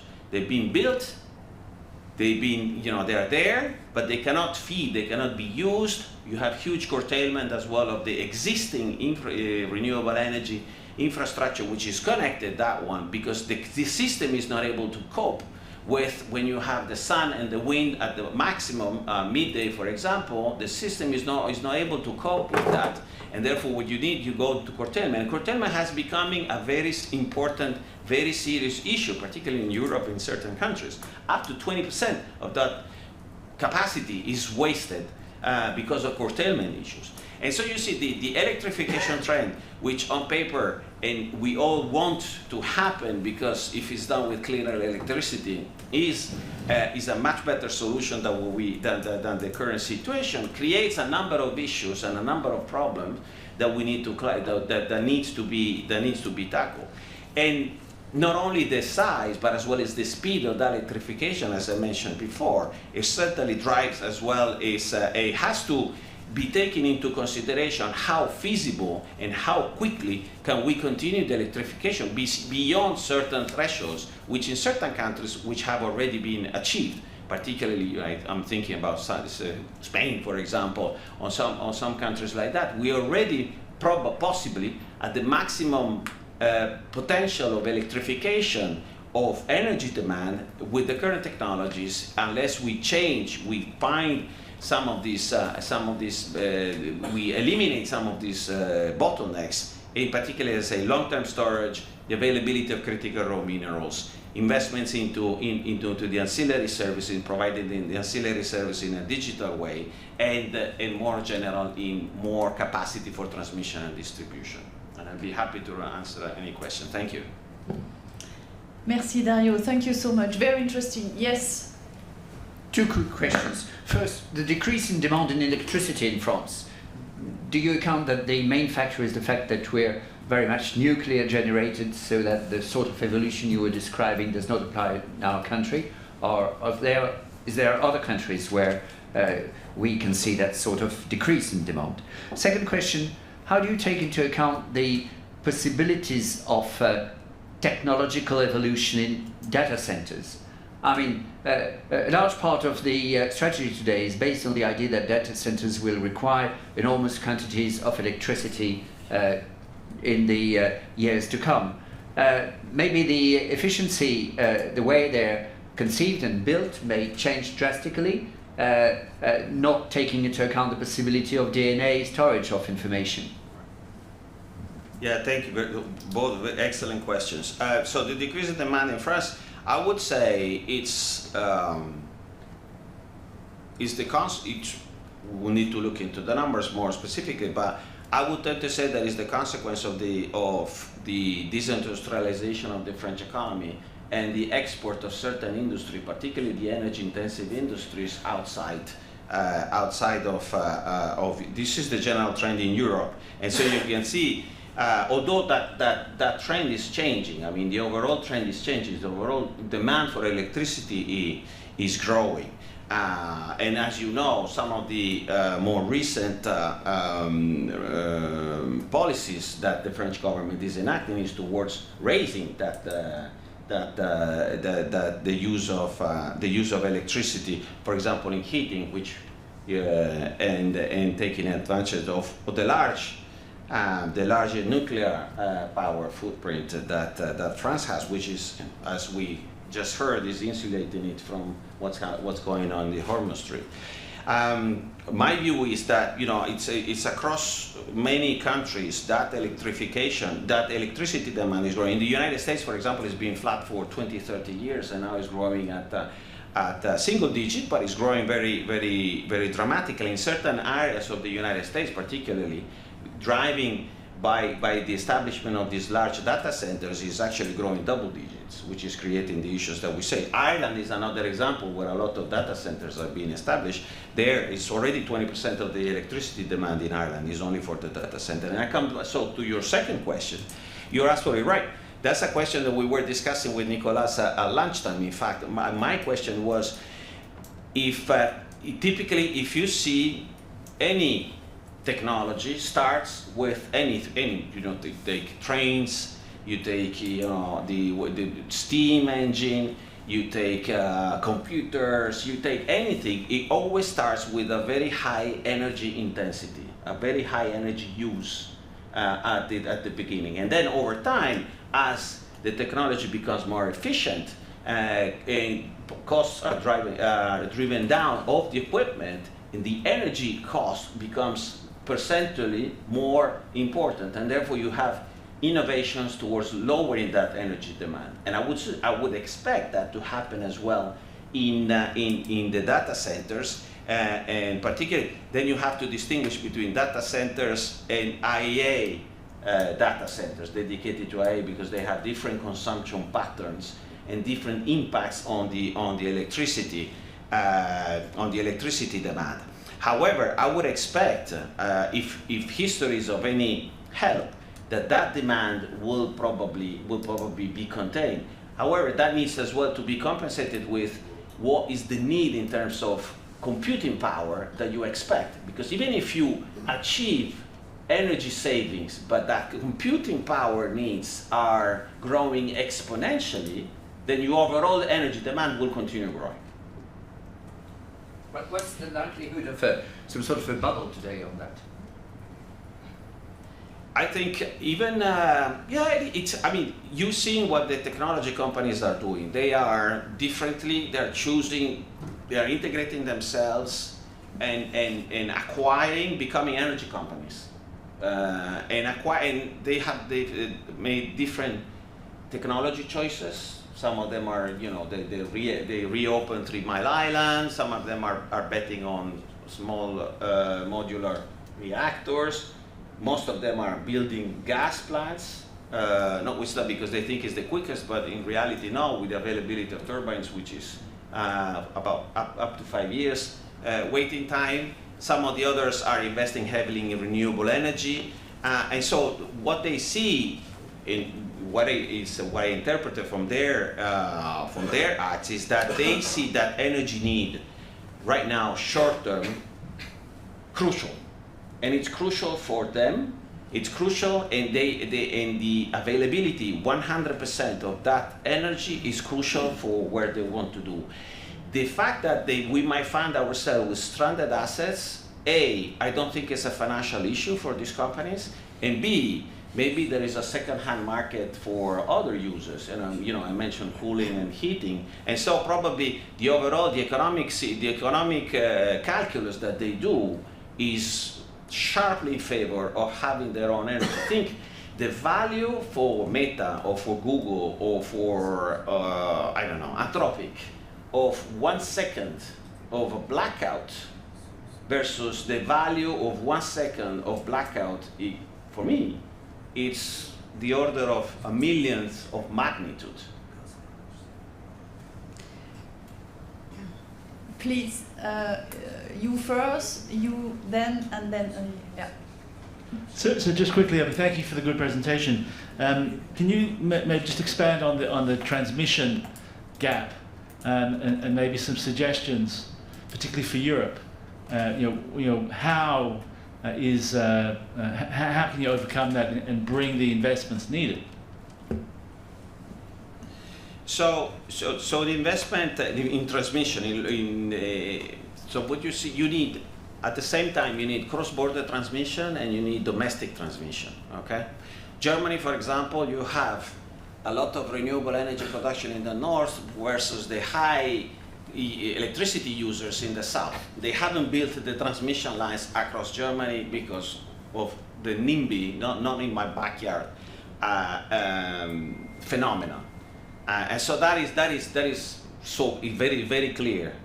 Then you need cross-border transmission lines between countries, and this is something that is being built, and there is a whole program from the European Union has been there for many years in terms of the famous network, electricity network, in creating a regional market. In other markets it's different. So you have, if we exit from Europe, you have markets which are moving faster. Southeast Asia in particularly is moving faster in terms of creating regional markets. You see creation of regional markets. So you have the European market in terms of electricity, the second is Southeast Asia. Northeast Asia is more complicated because of the geopolitics of it. China has been massively investing in long distance transmission because a lot of their capacity is in the east, whether it's wind or solar, and then obviously the west, and the consumption is in the east. And to transport that, they build massively, actually taking out some of the companies who are producing, but there are very few companies who are able to produce, for example, the cables, the undersea cables. So that is a huge bottleneck if you do. So in terms of investment, you would need to think, and this is where Europe has a technology edge, if you want, on undersea cables, for example. That is something which should be considered a critical industry. And there where the Commission or institutions such as the European Investment Bank should massively invest on, because that is without initially those regional markets, and finally, as the Chinese government has established a company which is an outfit of is an outshoot of the old Ministry of the Grid, which is called GEICO, which is the Global Electricity Interconnection Development Corporation, whose mission is to connect the world. So every country and every continent, and create a super grid around the whole world.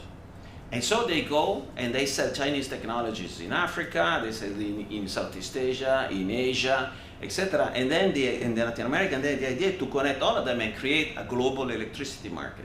Now, first we need to start with the regional markets, and European Union is one of the most advanced. Southeast Asia is another one.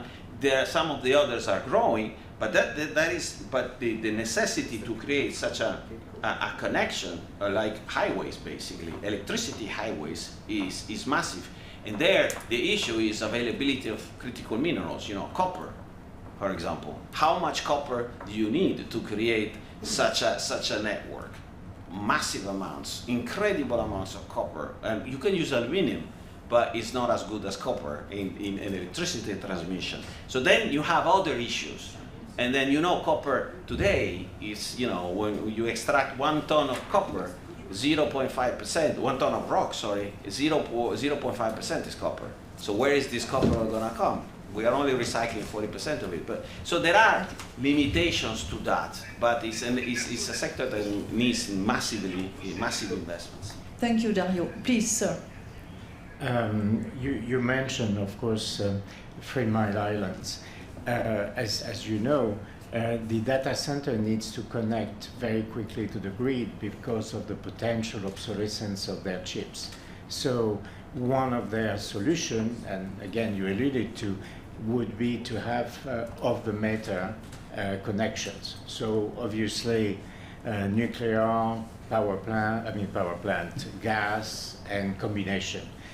So that's one question. And my second question linked to that would be, don't you think that to address one of the problem of renewable, which is not only what you described, stability of the grid, but also negative price that you get, is really in the building of portfolio of renewable batteries and gas turbine?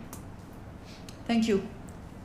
if you could shorten. Yes, your, very quickly. Absolutely, diversification is the right. A mix of different technologies is the right. Particularly if you think as well at the impact of climate change, which we don't know how that will impact our energy sources. So absolutely, diversification is the name of the game, and should be.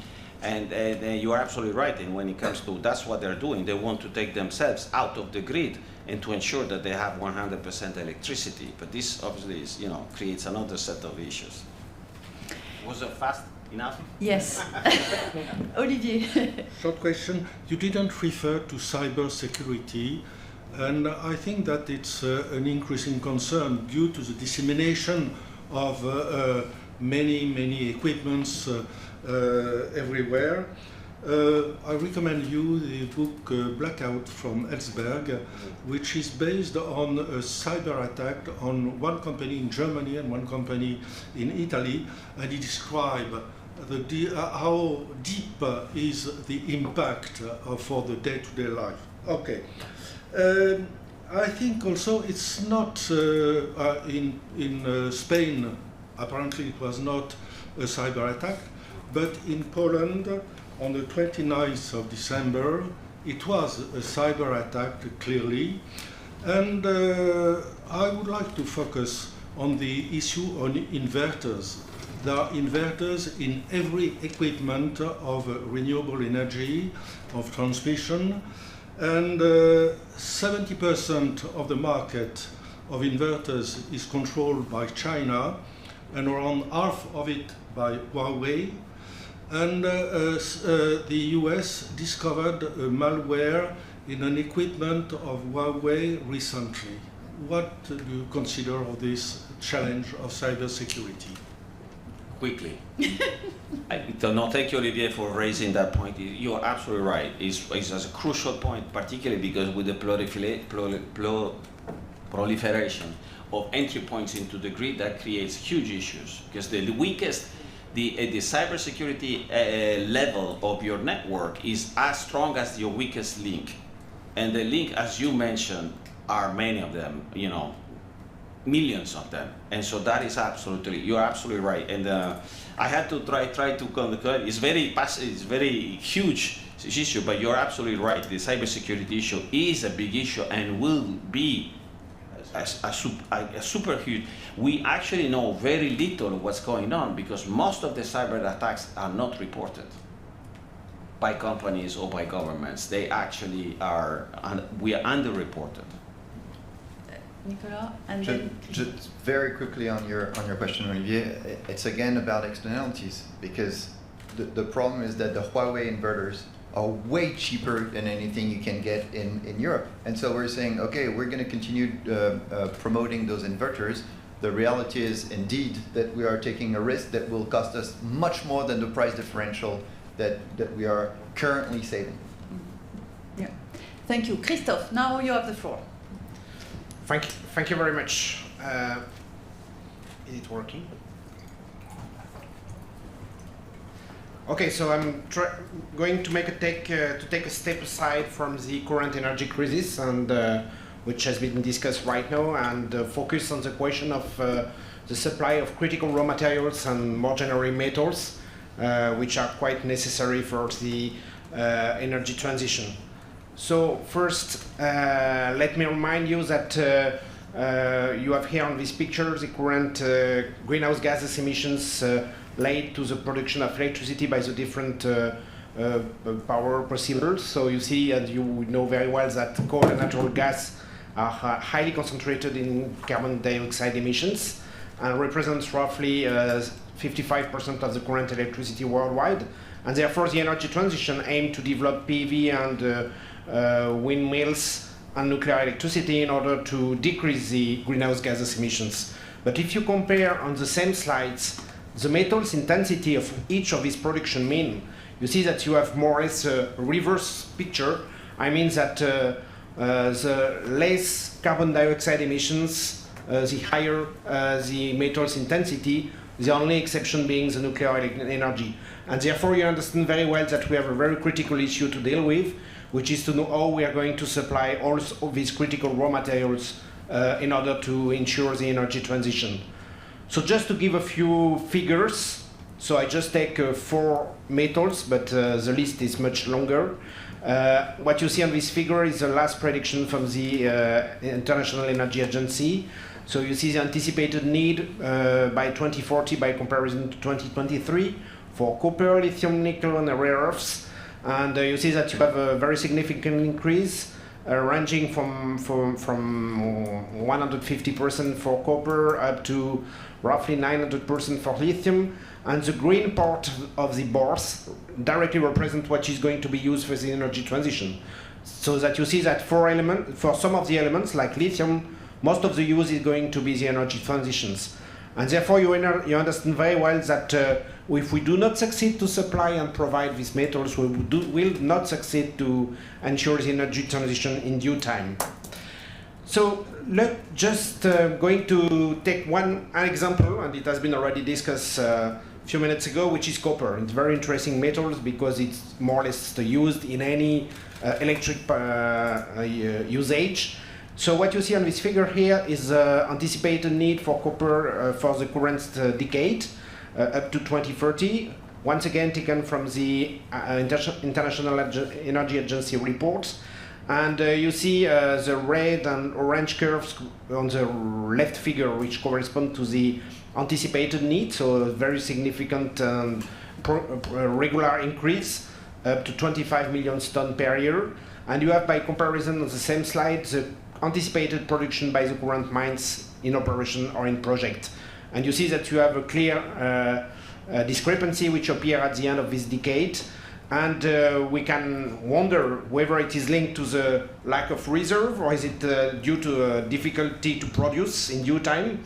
And when you look on the right figure, you see the comparison between the production, which is to be read on the right axis, and the known reserve, which is to be read on the left axis. And you see that the reserve are rather huge, in the range of 800 million tons, whereas we are consuming 20 million tons per year. So the fact that we anticipate disruption in the copper market is not related to the fact that we lack reserve.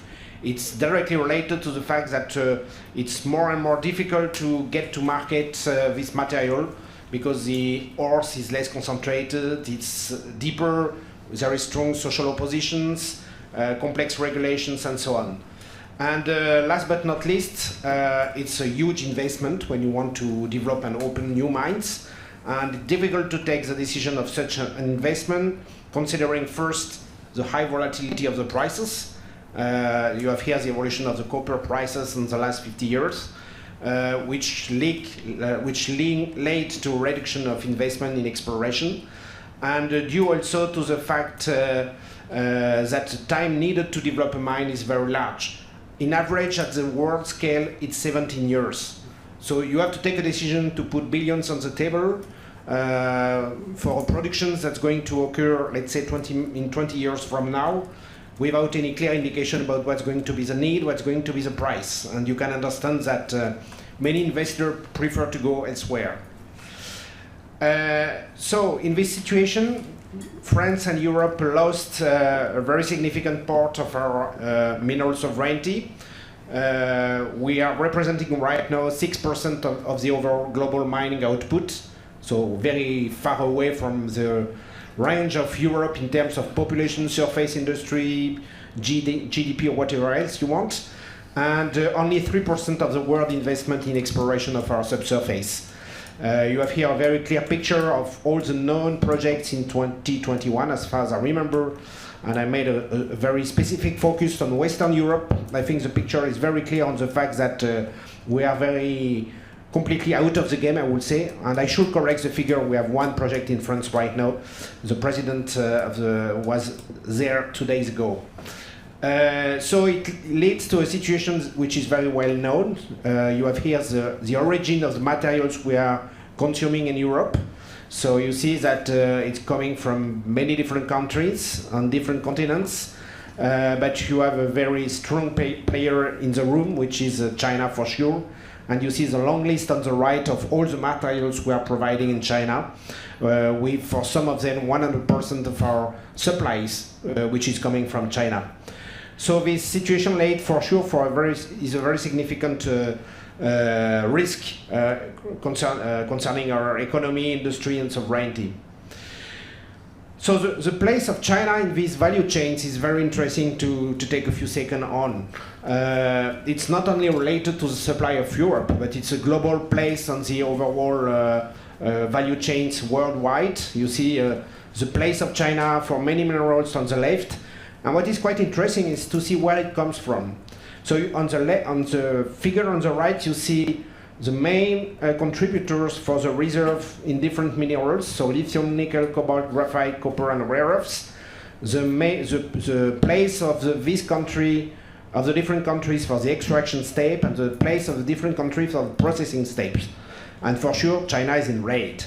So what you can see is Chinese subsurface has some reserves in rare earths and graphite, but not so much. And for some of the metals for which they are big players, they have nothing in their subsurface, or at least nothing known right now and nothing operated.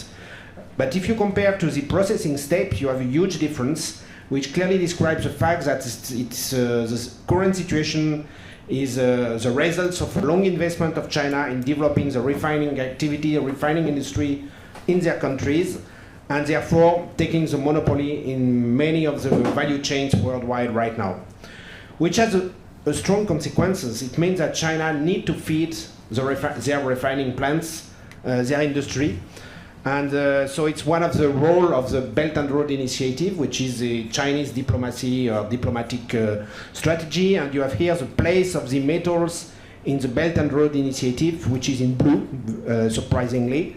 So you see that investment in metals, mining, and so on is more than 80% of the overall investment of the Belt and Road Initiatives. And it's mainly the case in Africa, but also South America and so on. And last but not least, in the last recent years, China also weaponized refined CRM supplies. We see that very clearly since the COVID crisis. And you have here the different decisions which has been taken by by China in the last year regarding the supplies for gallium, germanium, graphite, antimony, minor metals, many of them, the rare earths. And this decision is really to take to increase the pressure on the value chains, to ensure high cost first when it's possible, also to disorganize the foreign supply chains, which is important, and also to capture intelligence data, which is something more and more important. And just as an example, right now, in order to get a license for getting or importing some rare earth elements, you need to give all the information regarding how you're going to use the rare earths. So it's a very clear way of getting intelligence data. So in this overall picture, and since the end of COVID, there is an increasing reactions of the OECD countries in order to secure their supplies, protect the industry. And it goes through investments, long-term contracts, partnerships, but also for some of the countries, conflicts. And we have to take that into considerations for sure. So at the EU scale, I remind you the ambitious CRM Act, which entered into force in May 2024. And I'm just going to remind you the very ambitious objectives which are within this EU Act. So it aims by 2030 to be able to extract 10% of our needs coming from the European subsurface, to process in Europe 40% of our consumption, to recycle 25%, or to use in our material 25% coming from the recycle, and to not to depend more than 65% from a single country. Just by comparing to what I presented the last slide before, you see that the pathway is going to be long. We will not reach this figure by 2030 for sure, but it's a very ambitious step. At the same time, we have also no, it's not working anymore. A mobilization at the French level, starting with the variance report in 2022, with a new public policies. I'm just going to give a few insights. First, we realized that we need a strong investment in order to have more understanding and knowledge about global value chains, and therefore a new intelligence observatory has been launched, gathering the expertise from Ifri, CA, IFPEN, BRGM, and CNAM, and in order to provide to the French industry and French government some knowledge about in-depth understanding of these value chains, which is not so easy. Second, to develop the circular economy with some investments and new industrial projects which has been launched. And you have here a picture of the starting of the construction of the rare earth recycling plants, which is under construction in Lac, in South France. But there is also a mining project, we mentioned that already. Third, to develop some innovative, responsible mining industry in France and in Europe. And in respect with this objective, there is a new mining project in Echassières in South France, in Allier right now, but also a new exploration program in France. And last but not least, because everything will not be available in Europe for sure, there is also a strong investment for CRM diplomacy in order to secure some long-term takeoff. And I will conclude on that by mentioning that regarding the new international strategic partnerships which are under development, the aim is really to support the development of responsible mining activities worldwide, focusing on dedicated countries with whom we are aiming to get some strategic partnership. So it's really a new objective for the French and European diplomacy right now. And you have just here on the two maps the list of countries with which European Union has already contracted strategic partnerships. The list for France is more or less the same. So as a conclusion, as you understand and as you already know, low carbon technologies and economies will increase very significantly our need for critical raw materials. So it means that we are shifting from dependence to fossil fuel to a new dependency to critical raw material supplies and countries which are able to provide the materials. I will mention that we are in fact back to the roots of the international trades and affairs. When we are back centuries ago, it was already the main drivers for developing such partnership. Despite the available resources, we anticipate that from the expert viewpoints, right now the industry will probably lack to fail to meet the need in due time. So I mean by 2030, 2035 and so on. The time which is available in order to provide the materials is not high enough in order to be able to develop the new mines which are needed. So it means that the tensions on the critical raw materials will be durable. It's not only a short-term issue. And we need to think about how we can adapt and diversify our transition trajectories.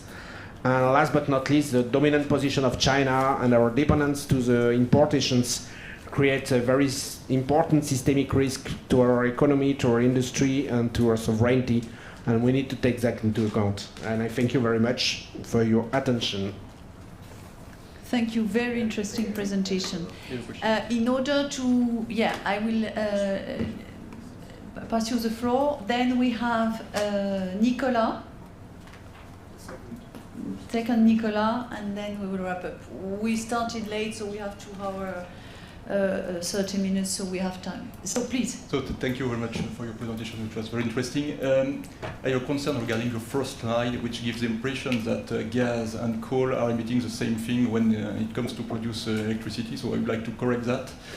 When you burn gas, you emit only 50% what you emit with coal.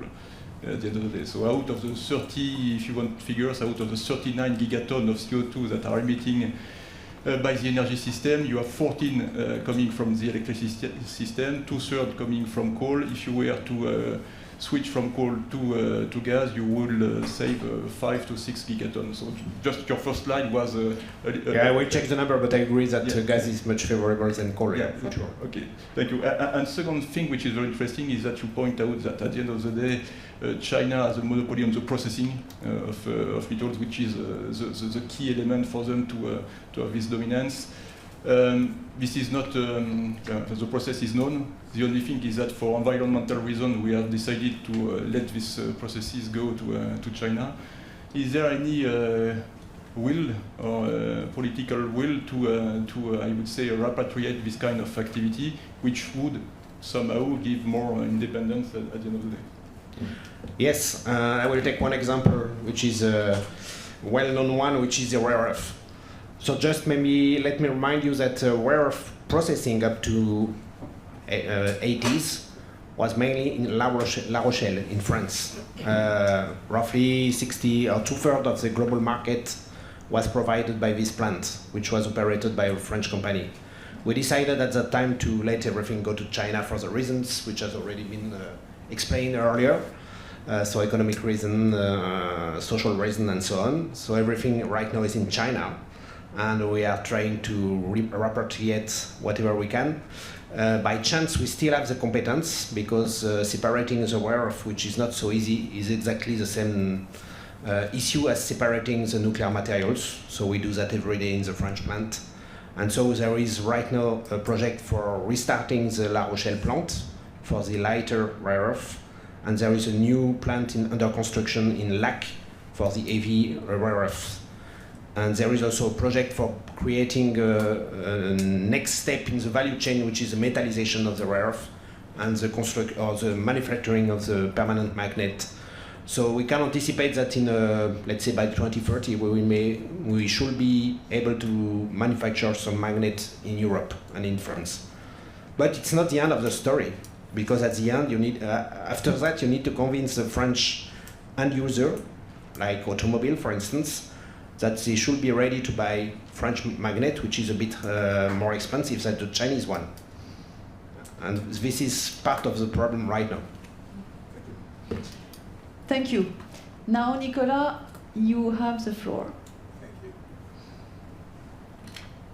Thank you very much all for a wonderfully insight analysis, and particularly Dario for explaining the electrification situation, Jean for describing the risk analysis, and of course, last but not least, Christophe for explaining to us, for explaining to us the critical minerals aspect of energy transition, which all of you make my life a lot easier, and I can skip a few slides in the sense of economy of time. I'm going to be taking this discussion into the financial aspect of energy, and trying to touch upon what I would consider a systemic limitation to the system as it currently exists. The situation is that we have all understood that we're in a crisis according to all factors that we have very carefully listened. We know that we are in dire straits, and these are of course not just hormone straits.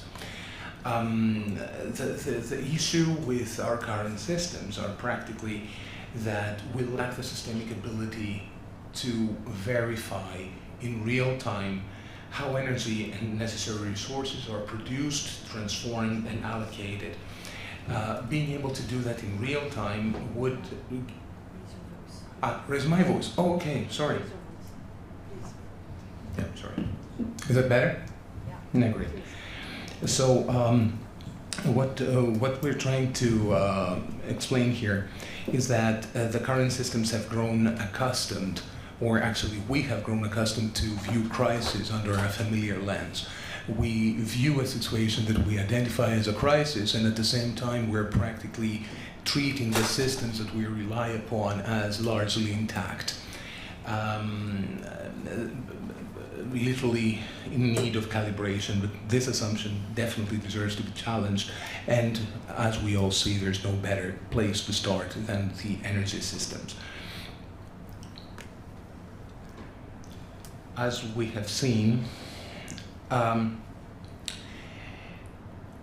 actually I can skip that because this was the analysis of the crisis that we were actually discussing, and we come to the conclusion that the markets currently cannot actually and accurately price what they cannot verify, which is the product of the very specific circumstances that we have been discussing so far. And the old architecture of the system practically relies on scarce information and costly verification. There is a phase difference between actual information and reality, whereby the prices are practically including uncertainty in the prices. And I'm very happy, of course, that the pricing issue has been so prevalent here. the effect of tokenization, I would say, would not only be in relation to pricing, but also in allocation as well as coordination. In order for us to understand tokenization better, I fear that in light of the analysis we all listened to yesterday, we would need to do a little shift in our minds, because it was predominantly concentrated in cryptocurrencies. Now, nothing could be farther away from the truth than that. And it was hidden in a small phrase from Professor Landau, if memory serves right, that everything can be tokenized. So cryptocurrencies we will be discussing down the road, but I would very much like you to understand that in light of everything being tokenizable, measurable in a verifiable and auditable system, in a programmable infrastructure, it changes our perception of tokenization profoundly. The informational foundation of the way our systems work and prices are determined, or allocation or coordination are affected, would be significantly facilitated if we had access to real-time information on commodities, production, transformation, and logistics, and all the links in that chain. Tokenization enables markets to rely, as we said, on live and auditable data, not on delayed disclosures. In terms of allocation, it allows us to have clearly defined rights and claims, and which are becoming traceable and enforceable within the system itself through the implementation of smart contracts, which are configurable to the particular circumstances. And with regards to coordination, tokenization also allows us to have all the market participants, from producer to transporter to logistics to financiers to regulators, to be able to coordinatingly react on the grounds of the same perception of reality. Of course, there has been a lot of academic discussion on the tokenization and digitalization issue, with many opinions having been issued. Oh, I am sorry, this is the slide I was supposed to be talking. Now, there seems to be some growing convergence regarding tokenization as a system of record. There are quite some organizations that have been broadly supportive. Some have been suggesting caution with regards to particular aspects of tokenization, and some have been outright negative. So, in order to summarize, the IMF, World Economic Forum, even the OECD have generally converged with some criticism that a new system of record, that the potential for shared systems of record and increased transparency and broader accessibility are definitely feasible through tokenization. The OECD has approximately the same attitude, practically calling tokenization a possibly transformative feature of financial markets, while they are, of course, insisting on the need for legal certainty and enforceability. And outside the financial discourse, we also have the European Parliament. We just discussed the CRMA in depth, and we all understand that traceability and verifiability are becoming indispensable. Now, to go to the anti-log, which is, of course, very important and extremely meritorious, there are concerns about legal enforceability and the contents of smart contracts. On the other hand, the BIS critique mainly has to do with cryptocurrencies and all the systemic effects that this might have with regards to what we were discussing yesterday about public money and private money, if you remember that discussion. Pressure on the banking system and so on and so forth. They have been quite critical about cryptocurrencies, and there's of course also academic work like especially Calvao and Archer, who think that tokenization might force exclusion and addressing some of Nicolas' former points of criticism. However, what I think we should need to draw as a conclusion from this dialogue is not that programmable systems and tokenization or digitalization are inherently bad. What they are trying to do is practically reflect its maturation process. So you see, if we take the negative side and we see the institutional design that is necessary in order to alleviate all those concerns, you shall see that they are definitely feasible and technically already implemented to a great extent. So governance opacity is answered by institutional grade governance. The smart contract fragility is, of course, answered by the legal code embedded in the smart contract and, of course, on blockchain. Regarding exclusion of smaller actors, it can be answered by progressive verification with enhanced credibility, surveillance through transparency, which seems like a conspiracy theory, but at the end of the day, we are implementing zero-knowledge proofs, which I can explain in more detail. I'm afraid I won't have the time to. What we call selective transparency without universal disclosure, meaning that the tenants in the system would have the possibility to know if a fact is correct or not without actually access to the accurate information, which would only be reserved to regulators auditing the processes. And of course, fragmentation and contagion risks are definitely answered by bounded and risk-aware architectures. Now, I would like to, I had provided to be able to discuss more about cryptocurrencies. The cryptocurrencies are not one single thing. I think that in light of the framework of our discussion, we should need to be seeing them as three distinct dynamics. The first one would be that they are the earliest and large-scale instances of digital systems, meaning directly interacting with energy markets, converting electricity to digital output. And this is largely, well, interesting if not problematic, because some of significant risks have arisen there, especially consumption being driven by price signals rather than actual necessity, thus enhancing volatility. On the other hand, we see local grid stress and a competition between industrial and societal energy needs. The second function of the cryptocurrency in this aspect would be as an alternative settlement rail, which of course shows on the one hand the necessity to have currency flexibility or diminishing dependency on specific currencies, but in that aspect, cryptocurrencies as payment methods have also introduced fragmentation, reduced regulatory viability, and of course increased system opacity.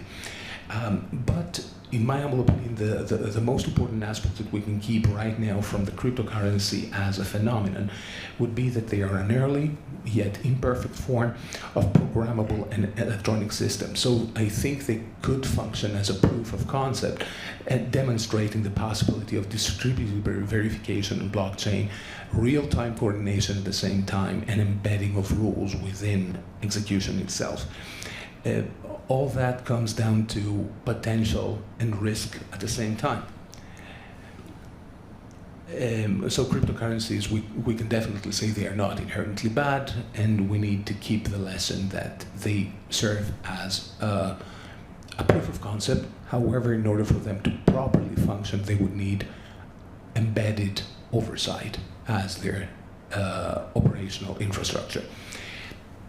The challenge becomes therefore not on how to design systems where oversight and economic activity are not external to each other, but structurally aligned. And this is where embedded oversight becomes critical, because it is practically the integration of regulatory logic into the very execution of the contract. Compliance will not need to be demonstrated after the fact, through the reporting and delayed representation, because it becomes a condition of participation into this game itself. Transactions occur only insofar as the verification and validation or attestation of the information of the eligible participants has been verified, and supervision does not longer depend on reconstruction, something that could also be of great interest to energy companies, as it would significantly diminish insurance claims, where forensic reconstruction is typically called the place where claims go to die. I will then keep it short. As we said, the effects on pricing, allocation, and coordination are very important, and embedded oversight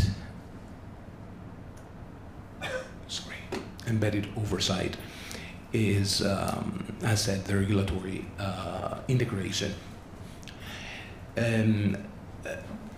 Tokenization allows us to capture information within the transformation, transfer, transport, logistics, and any transformation, for example, of critical minerals from the mine all the way to the condensate, and from the condensate to the refinery, and from the refinery into specific alloys that might be needed in order to be utilized in the electrification industry, and being able to have that all captured, inherited in various levels of tokens that are being issued, would give a significant advantage to the energy industry and the economy in general. I try to keep it as short as possible. I hope it was clear. The choice of future is, of course, whether we choose to remain with the current status or we do the transition towards verifiable systems. Thank you very much. Any question on the tokenization? Yes, Marc-Antoine. Yes, sorry, a very quick question. Thank you very much. So very concretely, so Trafigura apparently got ripped off in Mongolia, right? For some metal supplies that were supposed to be this and that quality and quantity, and turned out to be something completely different. So would that be the solution? And for that, and how much would that cost, basically? So what's the kind of advantage in terms of cost? Thank you for the question. It's almost exactly what tokenization, well, one of the main significant points that tokenization is aimed to protect against. The quality, the quantity, and everything concerning any material, be that fossil fuel, be that critical mineral or metal, be that even energy, or even the transition of energy through a system, is absolutely documented in an immutable way, meaning that on blockchain we can never interfere, we can never go back and change something. If we are particularly prudent about embedding the contractual terms in the smart contract, it's an if this, then that thing. And of course, this does not only reflect the actual representation of physical commodities through the transformation with a utility token, several stages. These inherit information from every previous stage, whereby the entirety of that information is inherited by what would be a digital warehouse receipt that comes out at the end of this procedure. The enforceability of a predetermined contract with a predetermined off-taker is the simplest thing. And to answer your question, that would definitely be the case. But these receipt tokens, or safety tokens as we would call them, they can function dually. They can be rehypothecated, they can be commercialized, they can be even introduced to second-tier markets in order to function as derivatives of sort, futures or forwards. And they are all programmable and customizable. About the cost, it's all a matter of scale, whereby everything's of course competitive and within reason concerning the actual value of the commodity and the protection it gets through the capture of all this data. But then again, data also becomes a part of the commodity. We have been doing this for quite some time in the United States, particularly for DFORS regulated materials, which are for the Department of Defense, very heavily regulated. And the price premium that somebody might pay on neodymium ferroboron magnets, for example, which one of the clients of the company that I represent that does that, was more than 30%. Thank you very much. I want to leave the floor to Nicolas now. I'll go quickly because I want to hear what you have to say, Marc-Antoine. So 3 points. One, I think, Olivier, you mentioned it, I think it is key to understand that energy will not get away from the energy trilemma. And then we can spin it any way we want. There will always be an issue of security of supply, sustainability, and affordability. And I think there was a fallacy going on in the, I would say, in the renewables space. I'm a big proponent of that. Big proponent of renewables. That renewables were killing the energy trilemma. Not at all. And I think this we need to recognize and stop looking at things theoretically and look into the reality of industrial chains and industrial, I would say, industrial constraints. I think there are some countries that are leapfrogging some elements. I think we mentioned how can we store energy? How can we look at what is happening in Pakistan? Pakistan over the last 2 years deployed 32 gigawatts of solar plus an amount of storage which I frankly don't remember because it has been going so quickly under the BRI financing that actually they scrapped 2 massive 1.2 gigawatt coal plants to replace them with coal plus solar plus storage. Same thing in Sri Lanka. Sri Lanka is very much exposed to oil, fossil fuel imports, and they are scaling rooftop PV. They're scaling because they understand that this is just how they will be able to stay afloat in the future. And so I think there is this key question in my view that has been tackled by all players on the energy trilemma. The second thing I wanted to mention is the oil and gas paradox. I'm taking risk here because I'm speaking under the control of Olivier and all of the others. Look at the rig count in the US. It's really telling. The rig count in the US, so it's the number of rigs that are actively drilling in the US. At the height of I would say the oil and gas conundrum in early 2010, it was nearly 2,000, 1,900 something. Then 2015, prices dropped, boom, it dropped to roughly 1,000 and progressively decreased to 800. Today, last Baker Hughes count was 544, lowest it has ever been. Question, why is that? Normally, it's supposed to be elastic to oil prices.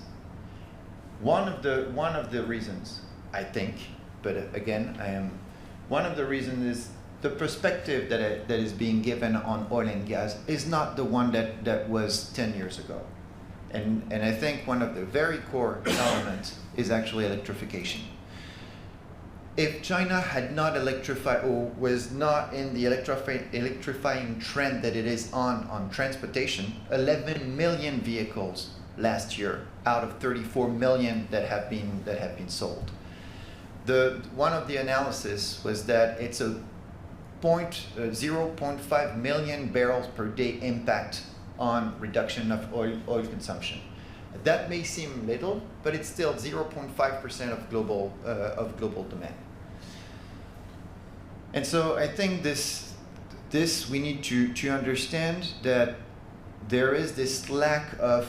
I don't think we're going back to the world of 20 years ago.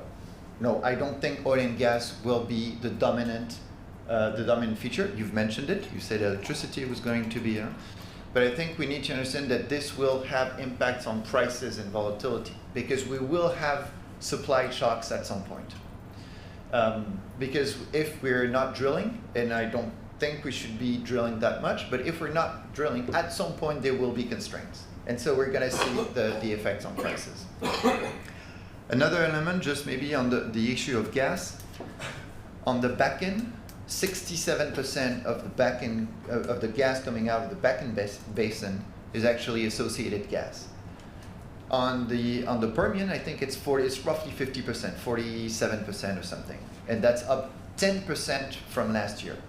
And so I think this is also one of the issues for the US is, yes, they have some elasticity on LNG, on gas production, but the problem is they're drilling so much oil, there's so much associated gas that if, for example, Europe decided to actually actively implement an electrification plan, there would be a massive problem for the US to actually export the gas or use that gas, and they would be facing with a gas glut. And I think this is also something that the EU needs to recognize. We are the exit market for that gas glut. And today, I don't think it is only a matter of security of supply for Europe. It's also a matter of what will US do with this gas supply. And my third element is actually on finance. I think there was a financial fallacy that has been going on for too long in the energy sector. And that was driven by people like, I was going to say people like me, but at least financiers. It was the idea that we had entered into a world where we had de-risked energy. It was becoming some sort of a infrastructurized business, and that the big infrastructure fund could replace the strategic players. That is BS. And we're seeing it today. Why? Because in the end, energy is about geoeconomics, fully agree. It's about market and ability to move physical, molecules or electrons, etc. And there's always either a physical risk, a market risk, or whatever.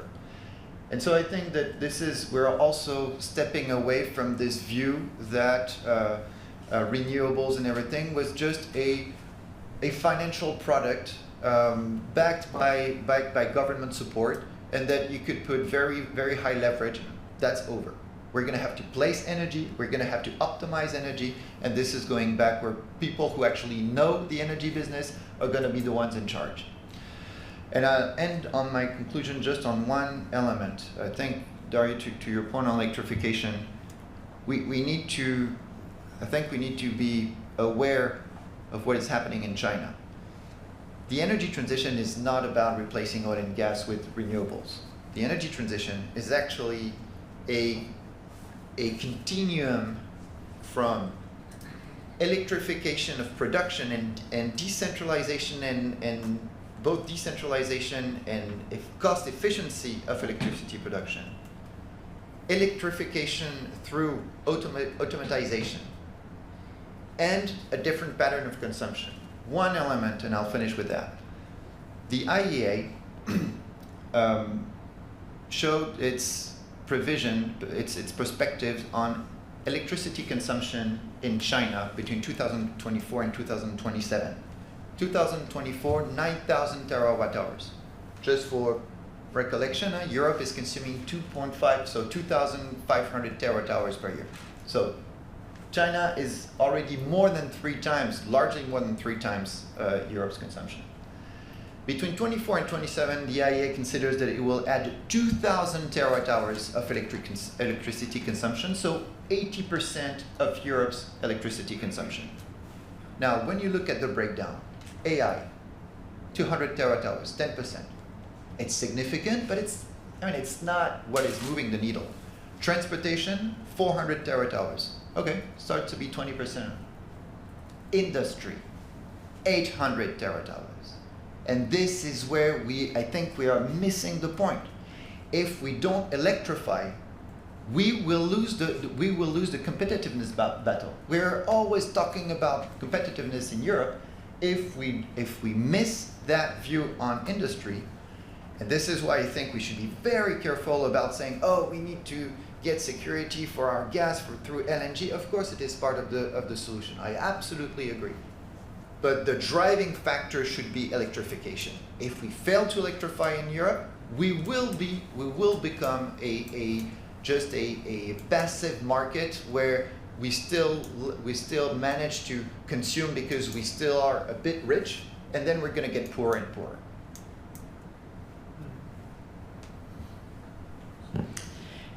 Yeah, please. Thank you very much, Nicolas. I find you are a little bit pessimistic regarding the gas. When you speak about the gas glut, history has learned, has teaches that in 2 or 3 years you can absorb the surplus of gas. It was the case when Qatar started the production, for instance. And what I acknowledge is that probably the countries which have, I would say, coal plants today for power production will not dismantle them. They will keep them as a security, as a backup. But when the price of LNG will go down, because at some point it will go down with all the projects that are on stream, I think it will be a pure economical, I would say, computation to choose which how you produce electricity. So I think LNG has a place to find, and I think that the price will be and will help to find outlets for the power production. For sure, I agree with you. Probably the one having coal locally and coal plants will not dismantle them. They will use them as backup if a crisis like this should occur again. And a good example is China, for instance. China is not dismantling the coal plants. They reduce the rate of use, and they use them as flexibility because they are putting a lot of renewables. And so now flexibility does not come from CCGTs for them, but it comes from coal plants. So I think we could find the same scheme in other countries. And I agree with you when you speak about electrifying the industry. It's key. But at the same time, we need to make sure that we keep the competitiveness of this industry. So when I was speaking about a high CO2 price to drive the transition, it goes with the protection of the industry locally, and this is where policies have to be put in place in order to make sure that at the same time we drive the transition, but we keep the competitiveness of the industries locally. Otherwise, it will be Thank you. Yes, please. Yes, I think my question is very much in the logic of what has just been said. Electrification is good for our fight against climate change, depending on the way electricity is produced. But I mean, why would our industry, if it's not electricity produced, why would it be by principle less competitive than an industry electricity driven? Probably through the CO2 taxing system. Maybe that's implied in your remark, but otherwise I don't really understand your point. It's a good point, and I should have expanded, but it was a matter of time. Actually, we're releasing a paper on that. CO2 is, in my view, marginal. The real issue is what do you do with electricity when you're in the industry? You actually use different industrial tools, robots, and all automated system.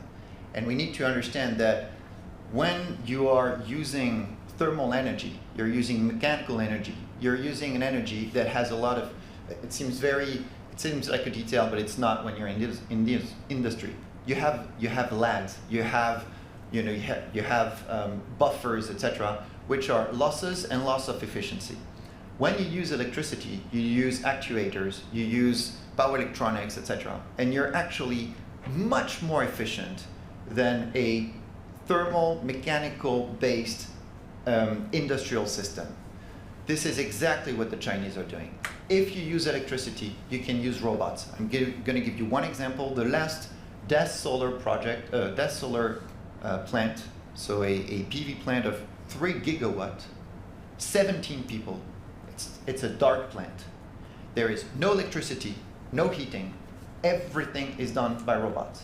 And you have a control room with 17 people staying there. You have, I think, 8 or 9 people who are actually the controllers there, and a team of people who are there to repair the robots, not to operate whatever. They're there to repair the robots. And so electrification is not a question of CO2. It's a question of how productive are you on your industrial chain. And we are completely missing the point if we think that we can compete with a nation that structurally is having an increase in its electricity consumption and that is fueling this increase in electricity consumption with decreasing costs, because the cost of renewable is going down massively. And so when I say this is a matter of competition, it's a matter of structural competition in the way we organize the industrial chain and we operate the industrial chain. Thank you, Nicolas. Marc-Antoine? Yeah, just in 2 seconds. Thank you so much. I think what I take away in 2 seconds is, yes, we have currently a supply shock for oil and gas, which obviously will not be possibly that severe, but which will drag on and have cascading effects on manufacturing and economies, etc. But I think what this discussion has also highlighted is the extent of the manufacturing, on the extent of the pressure that is there on the manufacturing of a number of power electronics, of raw materials, etc., which are actually a real bottleneck in order to accelerate electrification, grid expansion, etc. So I think this is a very difficult moment to be in. And when I look at all these pieces of the value chains for grids, power electronics, you always find oligopolies. On the gas turbine side, 3 or 4 companies make 70% of the market. On the transformer side, it's the same. On the inverters, I think it's even worse. If we look at the critical raw materials, depending on where you look, etc., but more or less it's the same. And by the way, talking about concentration of reserves on copper, they are all concentrated in 5 countries. And when you go to cables, it's the same situation. So I think what we will have to deal with is these oligopolies will be the top winners. They will basically be rent-seeking, and that's not what we need. We need actors that deploy much faster, much bigger manufacturing. And how do we bring them from being rent-seeking to basically maximizing output? This is, I think, a fundamental issue to address. And to give you one example, the 3 top DAX performing companies last year were first Rheinmetall, second Siemens Energy, and third SAP. But Siemens Energy, this is, I think, what is most telling. Their best strategy is not to double manufacturing in order to respond to that. It's just to continue as they do. Because next year and this year, they'll be number 1 alone, probably.